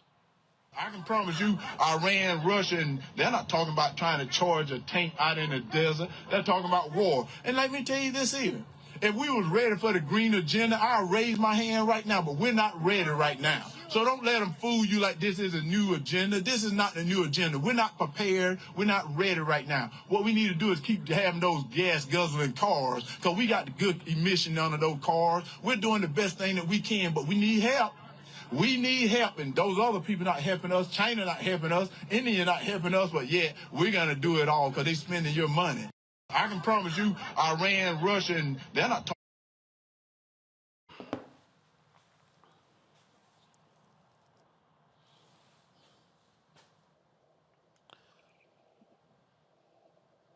We've got the good. I'm going to play that again because I think some of y'all thought I was joking. Y'all, this is not an SNL skit. This is not an actor portraying Herschel Walker as if he's a Fat Albert character. This is literally Herschel Walker speaking at a rally. No lie, y'all. Okay, let me play it one more time. I can promise you, Iran, Russia, and they're not talking about trying to charge a tank out in the desert. They're talking about war. And let me tell you this either. If we was ready for the green agenda, I'll raise my hand right now, but we're not ready right now. So don't let them fool you like this is a new agenda. This is not the new agenda. We're not prepared. We're not ready right now. What we need to do is keep having those gas guzzling cars, because we got the good emission under those cars. We're doing the best thing that we can, but we need help. We need help, and those other people not helping us. China not helping us. India not helping us, but yet we're going to do it all because they spending your money. I can promise you, Iran, Russia, and they're not. Okay. Rebecca, we've got the good emissions onto our cars. So what? I'm still trying to understand what I just watched. Like, I heard him say, we're not ready for the Green New Deal because we're just not ready yet. We have the good gas guzzling cars and we got emissions. So far, okay, yeah, we do have these gas guzzling cars and we have emissions. But I don't understand the point here. Like, really, does he have family? Does he have friends? I would be so embarrassed. Like, his son told us, why this fool running? Who does he show up next week at the Thanksgiving meal? If I said something like that and then I showed up for Thanksgiving next week with my family, I wouldn't hear the end of it. I just don't understand anymore. Like, I get the whole, he was running for power, great, but I just don't understand right now. This just doesn't make sense to me. Like, I just, like, my brain is still, like, if you saw, like, my face, like, now I sound like him. Thank you, Herschel. Michael, I sound like you. Michael, here's what's so nuts. Well, we're not ready for it. I'll be the first one to raise my hand. We're not ready for the. We're not ready for the Green Deal because Republicans are blocking it. Because they're beholden to fossil fuel industry. If they actually get the hell out of the way and make the commitment and put the resources, then we're not having this issue. Then we're not behind. Look, I saw a tweet the other day from a Daily Caller who was trying to criticize America, criticize Democrats because China is now the leader in solar panels. I'm sorry, I can remember when a Democratic president put some solar panels on top of the White House and was ridiculed by Republicans left and right. And then when Ronald Reagan became president, he took the solar panels down that Jimmy Carter put up. And guess what? Solar panels, they are an American invention. And so here you got Republicans and conservatives. Well, it's a doggone shame that China is now the leading manufacturer of solar panels in the world because Republicans ridiculed solar panels. That's why. I have a headache from listening to him trying to figure out what he was saying. The first thing I was thinking about was remember that old commercial, I'm getting an Excedrin headache? I mean, as my other colleague just mentioned, he's an embarrassment. The fact that more than 1.9 million people voted for this clown, and I hate calling another brother a clown, but if the shoe fits, you got to put the shoe on. He's a clown. And 1.9 million people walked into that ballot and said, I want him to represent me in the United States Senate. Wow. I sit here. Okay. I got to do one more, Larry. And again, I don't know what the hell Harris Faulkner is doing on Fox News. I got no idea. So y'all gonna love this one, okay? This like the you know, politics for dummies greatest hits. I don't know what it is. All right, so watch this here. Was anyone that was running, they endorsed me because they knew I was going to have their backs. They knew that I would always stand up for them. The Georgia people know I would stand up for them. And I thank Governor Kemp for winning again because he's done some great things for the state. Well, Governor Kemp is he's helping me to run as well. There's a lot of people that believes in this country. They believes in the people, and that's who I believe in. I believe in the people. And from what I've read in the Constitution, it said we the people, not we the government. And Senator Warnock want the government to control your life. And that's one of the things I do not want. I think right now the government has shown they're going to spend your money, they're going to raise your taxes, they're going to give you more crime, they're going to open the border. They're doing things that's not America. They're doing things that's not Georgia. And right now, as I told people, I'm Georgia born, Georgia bred. When I die, I'll be Georgia dead. I love this state. I love this country. And I will always fight for the people and always fight for this country. Well, you know what? I had election night, live audience, voters' voices. And endorse anyone that was running. Okay, all right, first of all, your ass live in Texas. And you've been living in Texas. They recruited you from Texas, and so you ain't even been living in Georgia the last number of years. But, oh, well, I read the Constitution. It said we the people, not we the government. Larry. So, Roland, a couple things. The Constitution, Larry, literally spells out the government. I mean, it literally spells out the governance of the country. It literally spells out the number of people in the Senate, in the House, what age you can run, the Supreme Court. I mean, it said we the people, not we the government. Go ahead, man. I don't have the words, so I'm going to try. So let's unpack this a little bit. First of all, Herschel Walker is why we have to deconstruct issues about white supremacy. That's first of all. Second of all, he is an embarrassment because all the stereotypes and misconceptions you have about black men, about all the things we have talked about in terms of relationship with men, how he abuses them, etc. All this is reinforced, like I said, stereotypes about black men. The other thing is, Roland, it reminds me when I see him at the podium and he was speaking to the crowd, and I'm watching the people in the crowd look at him. It reminds me of that song, Why Do Fools Fall in Love? The way they're looking at him, because he doesn't know what he's talking about. To give an example, he said, instead of the Green New Deal, he said the Green Agenda. So I thought he was going to start talking about green eggs and ham or something like that, because from Dr. Seuss, because it's not the Green Agenda, right? So he can't even name policy positions properly. But it's overall an embarrassment. And I hope the folks of Georgia will elect brother Senator Warnock in a couple weeks. Just so all the people who are watching, I just want y'all to understand what the Constitution actually says when they invoke we the people. Go to my iPad, Henry. It says, we the people of the United States, in order to form a more perfect union, establish justice, ensure domestic tranquility, provide for the common defense, promote the general welfare, and secure the blessings of liberty to ourselves and our posterity, do ordain and establish this Constitution for the United States of America. The actual Constitution, y'all, lays out the government. It literally lays out, this is what the government is. The House, the Senate. Those laws the federal government does not control, the states control those. It lays out the Supreme Court. It lays out when we elect people. It lays out how we elect people. It lays out constitutional amendments. It literally spells out the government. That's why, dumbass Herschel Walker, when someone is sworn in as a House member or as a Senate member or as the president, they literally recite an oath. They do. Georgia, y'all have got to turn. I'm telling y'all, listen to me very clearly.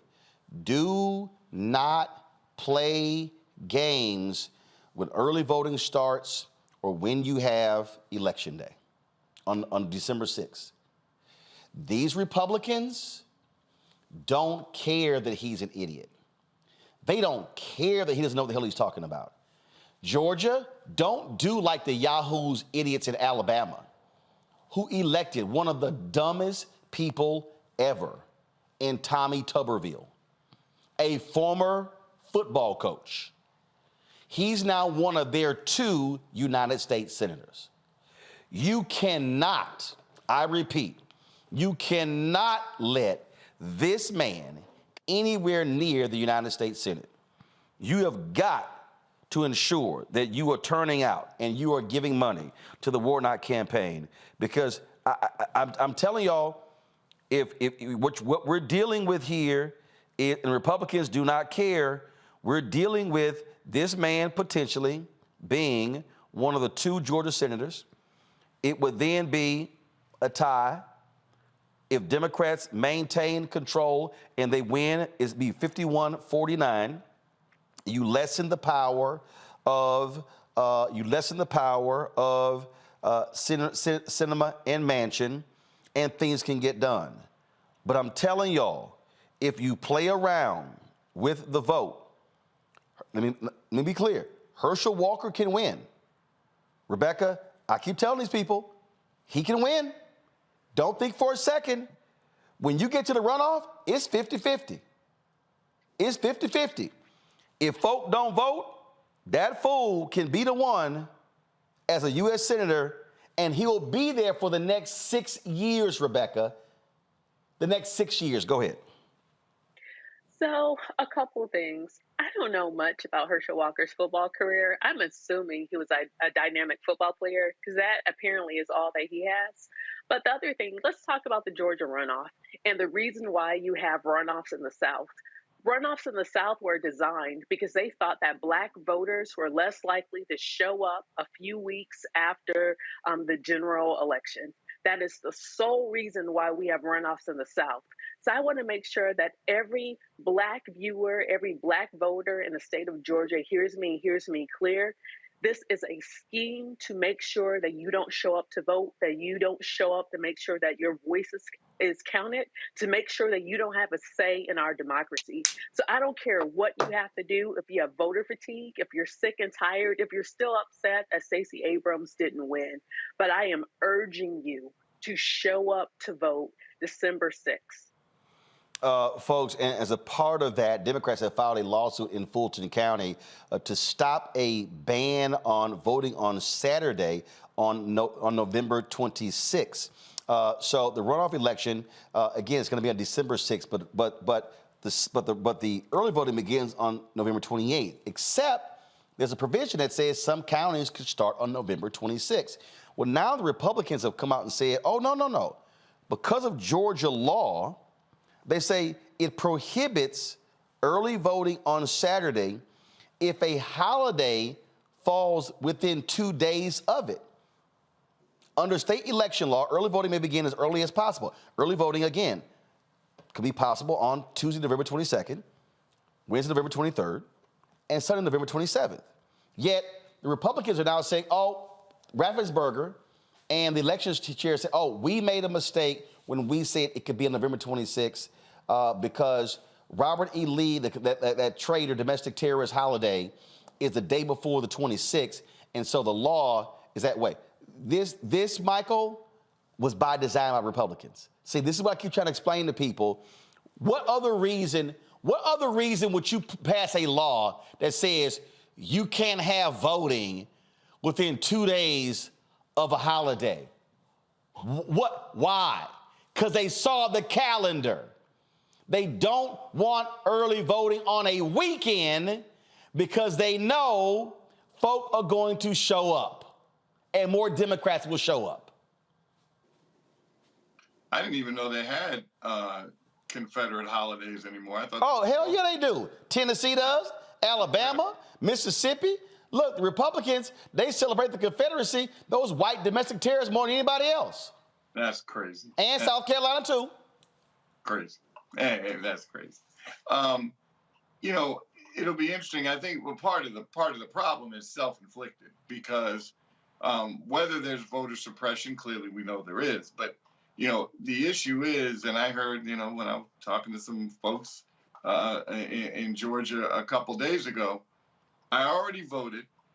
I voted for Abrams. She didn't win. I voted for Warnock. He had more votes, but he didn't win. And now they want me to go vote again? And I'm not suggesting all Black Georgians think that way. Clearly, they do not. But there are a group that do feel that way. And we have to fix, no matter when there's an election, I don't care if it's for dog catcher, people of color need to be in line voting for everything, because that is the one way, your voice is heard, and elections have consequences. So I hope that folks are taking this seriously. I'm glad that the Senator in Nevada, Senator Masso, won. I mean, I think that's fabulous. But the win also, I hope folks don't now feel a letdown in Georgia. Oh, we don't really need it. Doesn't matter. We kept the Senate. No, this is why what you mentioned, Roland, is exactly right. To balance out Machen and Sinema, we got to have that other seat. So it would be wonderful if folks got out and voted in Georgia. And Larry, I keep trying to tell people, don't play around with stupid. This was Tommy Tuberville running against Senator Doug Jones in Alabama, and this is Tommy Tuberville discussing the Voting Rights Act. Let me say it again, y'all. This is not an SNL skit. This is real. And this idiot is sitting in the United States Senate right now, representing Alabama, home of the Black Belt, the cradle, if you will, the cradle of voting rights. I'm setting up for y'all. So, y'all, this is real. Listen. The thing about the Voting Rights Act is, it's, you know, there's a lot of different things you can look at it as. You know, who's it going to help? You know, what direction do we need to go with it? I think it's important that with everything we do, we keep secure. We keep an eye on it. It's run by our government, and it's run to the point that it's got structure to it. It's like education. I mean, it's got to have structure. Now, for some reason, we look at things to change, to think we're going to make it better, but we'd better do a lot of work on it before we make that change.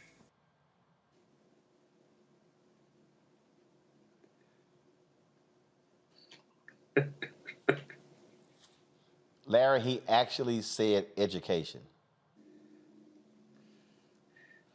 Go ahead. Listen, please do not ask me to interpret what he was trying to say, because I have no idea what he was talking about. He could have talked about the fact that, you know, the Voting Rights Act and essentially is kind of Jim Crow in America, or he could have talked about, you know, the impact the 2013 Supreme Court case had on the Voting Rights Act. But listen, we won't get into that. And listen, bro, in terms of Tuberville, he was a much better coach than he is U.S. Senator. And that is not the only clip that I've seen from him say something that makes absolutely no sense. But once again, this is our U.S. Senator. And also see a theme here for not only Tuberville being a former coach, but also Herschel Walker being a former player. So listen, let the folks who want to coach and be pro athletes, let them retire and go play golf. But we should not allow them to be U.S. Senator. And listen, we cannot have Herschel Walker for the next six years, you know, be one of two U.S. senators from the state of Georgia. And Roland, the other point is about, you know, we're more looking at 50-50 in terms of Senate. It's better to be 51-49, because then we take out some of the nonsense from some of the other U.S. senators we've already mentioned. and also allows Democrats to continue to work for the future to padding that number over the next couple of years. So we need Black folks and folks in general in Georgia to vote for Senator Warnock so that we can be 51-49. I literally, Rebecca, that was an actual audio of Tommy Tuberville. It was very disjointed, but he told off on himself with that, and with the first line. He said that with the Voting Rights Act, we need to understand who is targeted to help. Who is it supposed to be helping? And I think in that he told off on himself, even though the rest of what he said was discombobulated and very disjointed and a bunch of non sequiturs. But that's what this is about. I know sometimes some of your viewers and just people in general might be tired of hearing the whole Black thing or the whole white and Black thing. But let's talk about when it comes down to voting rights in this country. This is about making sure at its root, it was always about making sure that Black folks weren't full actualized citizens in this country, that we didn't have a full right, even though we were here at the beginning as well. But it's to discount us in the history and the making and the foundation of America. And so a lot of these folks who are against making sure that we have a strong Voting Rights Act, a lot of folks who are on the side of Shelby, a lot of those folks, those folks who were who supported gutting the Voting Rights Act, sections 3 and 5, it's because they don't want Black people voting. So let's be clear. I know some of the people in this scheme now don't want young people voting. They don't want the elderly voting. They don't want the poor voting. They don't want other communities of color within communities of color. But when we look at Black folks in this country, that's what this thing was about, was making sure that Black folks in this country didn't have the right and the full agency under this Constitution in this very country. I'm just telling y'all. All right, folks, got to go to break. We come back, our Marketplace segment. Puzzle Company emphasizes the importance of Black art. We'll break that thing down next in our segment, of course, where we focus on Black-owned businesses. You're watching Roland Martin Unfiltered right on the Black Star Network. We'll be right back.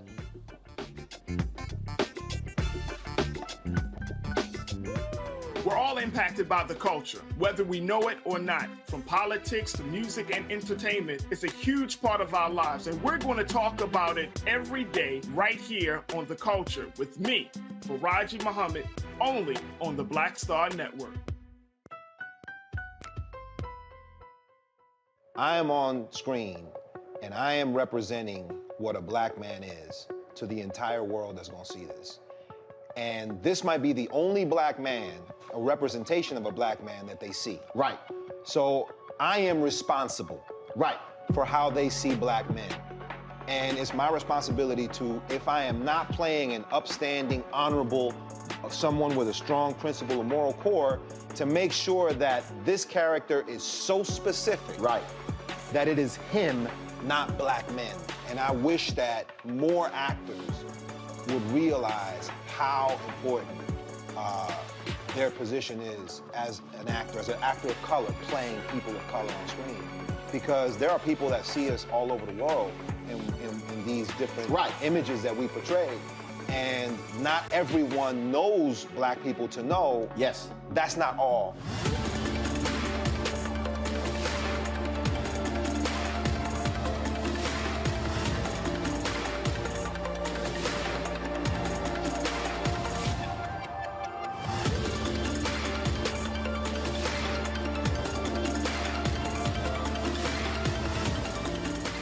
When you talk about Blackness and what happens in Black culture, we're about covering these things that matter to us, speaking to our issues and concerns. This is a genuine people-powered movement. There's a lot of stuff that we're not getting. You get it, and you spread the word. We wish to plead our own cause. Too long have others spoken for us. We cannot tell our own story if we can't pay for it. This is about covering us. Invest in Black-owned media. Your dollars matter. We don't have to keep asking them to cover our stuff. So please support us in what we do, folks. We want to hit 2,000 people, $50 this month, raise $100,000. We're behind 100,000, so we want to hit that. Y'all money makes this possible. Checks and money orders go to P.O. Box 57196, Washington, D.C. 20037- 0196. The Cash App is $RM Unfiltered. PayPal is R Martin Unfiltered. Venmo is RM Unfiltered. Zelle is Roland@RolandSMartin.com. You know what's on the ballot. It's not just legislation and policies we believe in. It's democracy. Our democracy. There's a choice on the ballot between freedom and fear, between cruelty and compassion, between chaos and community, between voting or violence. And the end of rights generations have fought for. The extremists have a plan, a roadmap for a nation where your voice is silenced and your vote is a memory, where they count their votes and cast ours aside. That's why this year, this fight, this vote is so important. Register, engage, volunteer, fight back against the disinformation and despair, and most of all, vote, because your vote is all that stands between our future and theirs. Hi, I'm El DeBarge. Hey, yo, Peace World, what's going on? It's the Love King of R&B, Raheem Devon, and you're watching Roland Martin, Unfiltered.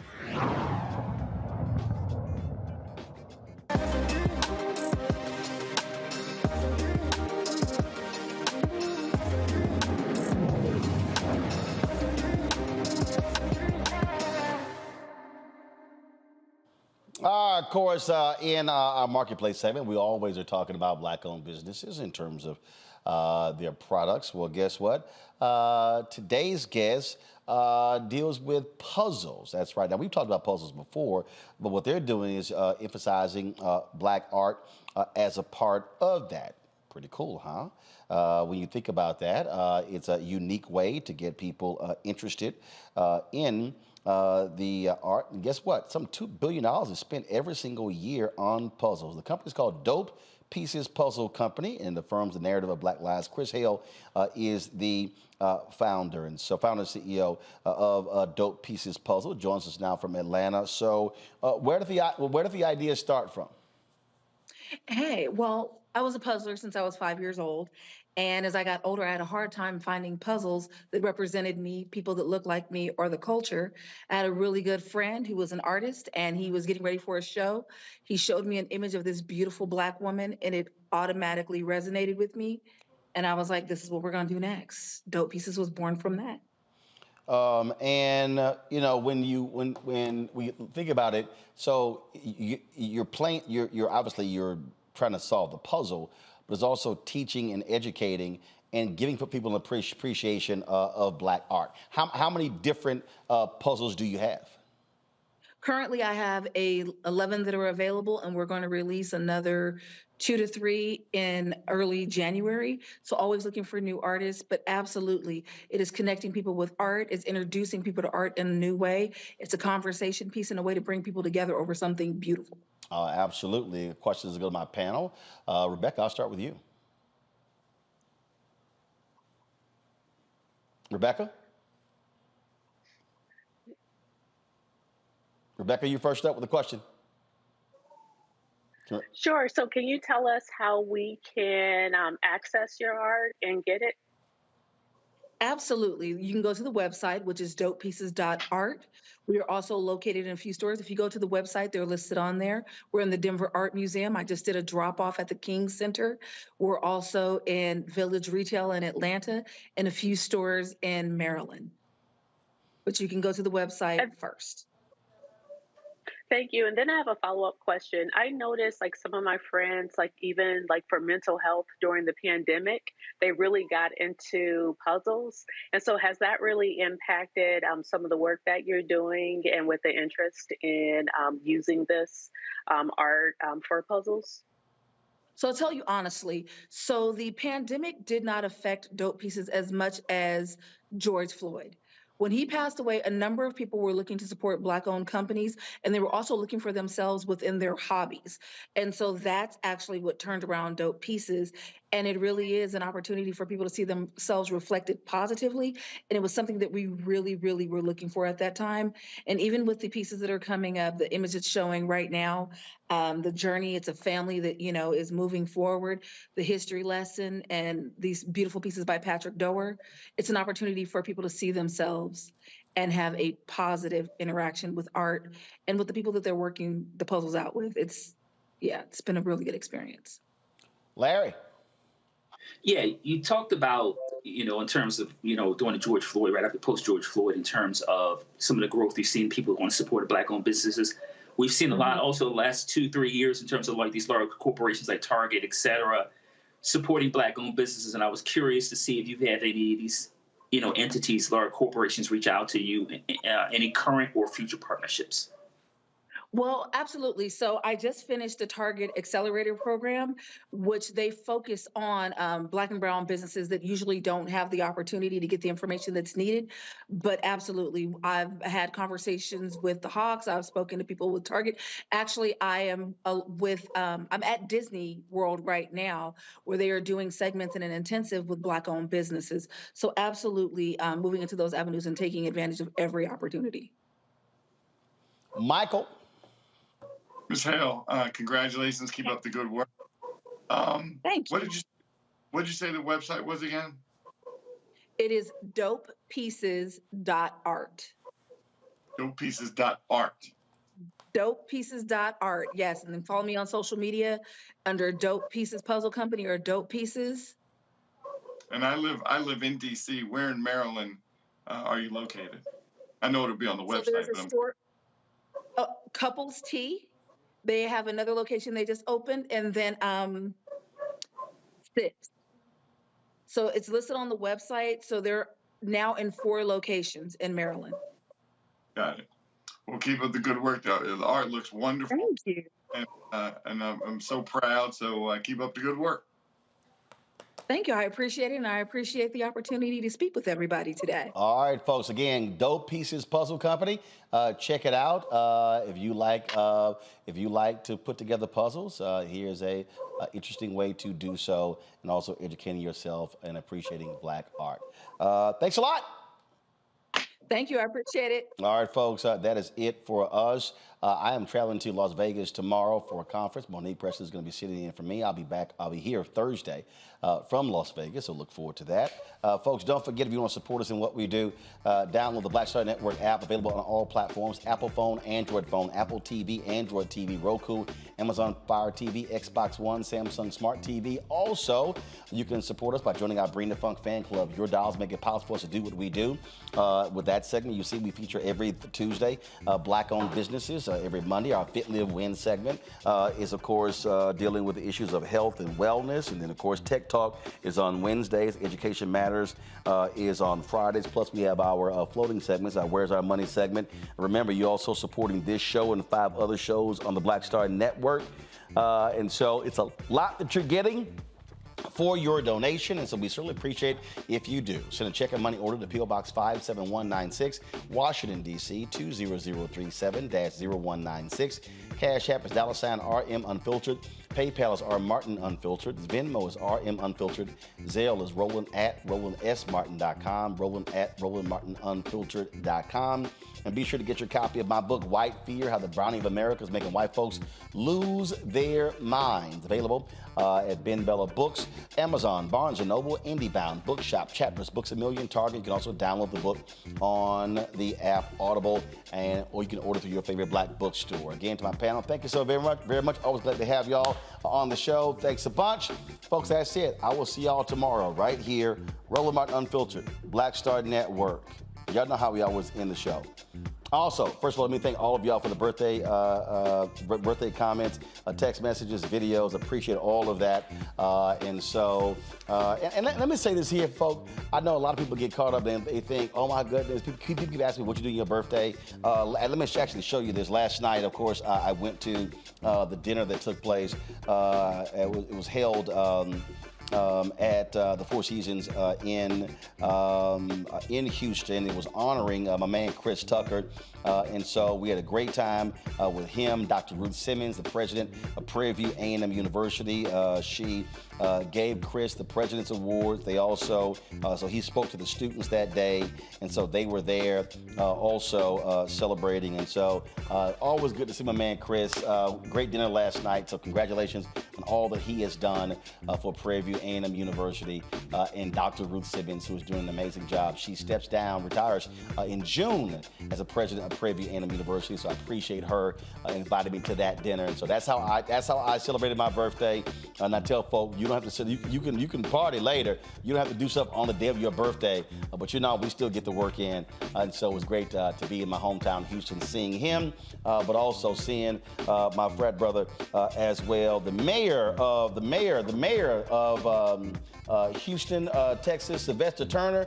We saw him as well there last night. So let me go ahead and give my man Sylvester, Michael, my alpha brother, just in case you are confused, Michael, how we do it.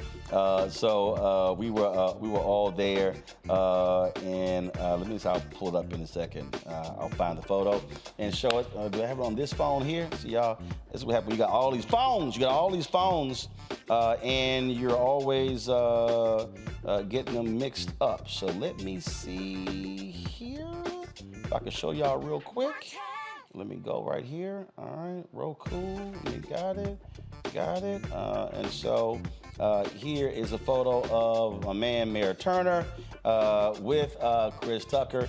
And here's a photo of him with Dr. Ruth Simmons as well. So glad to see everybody there. All right, y'all, that's it.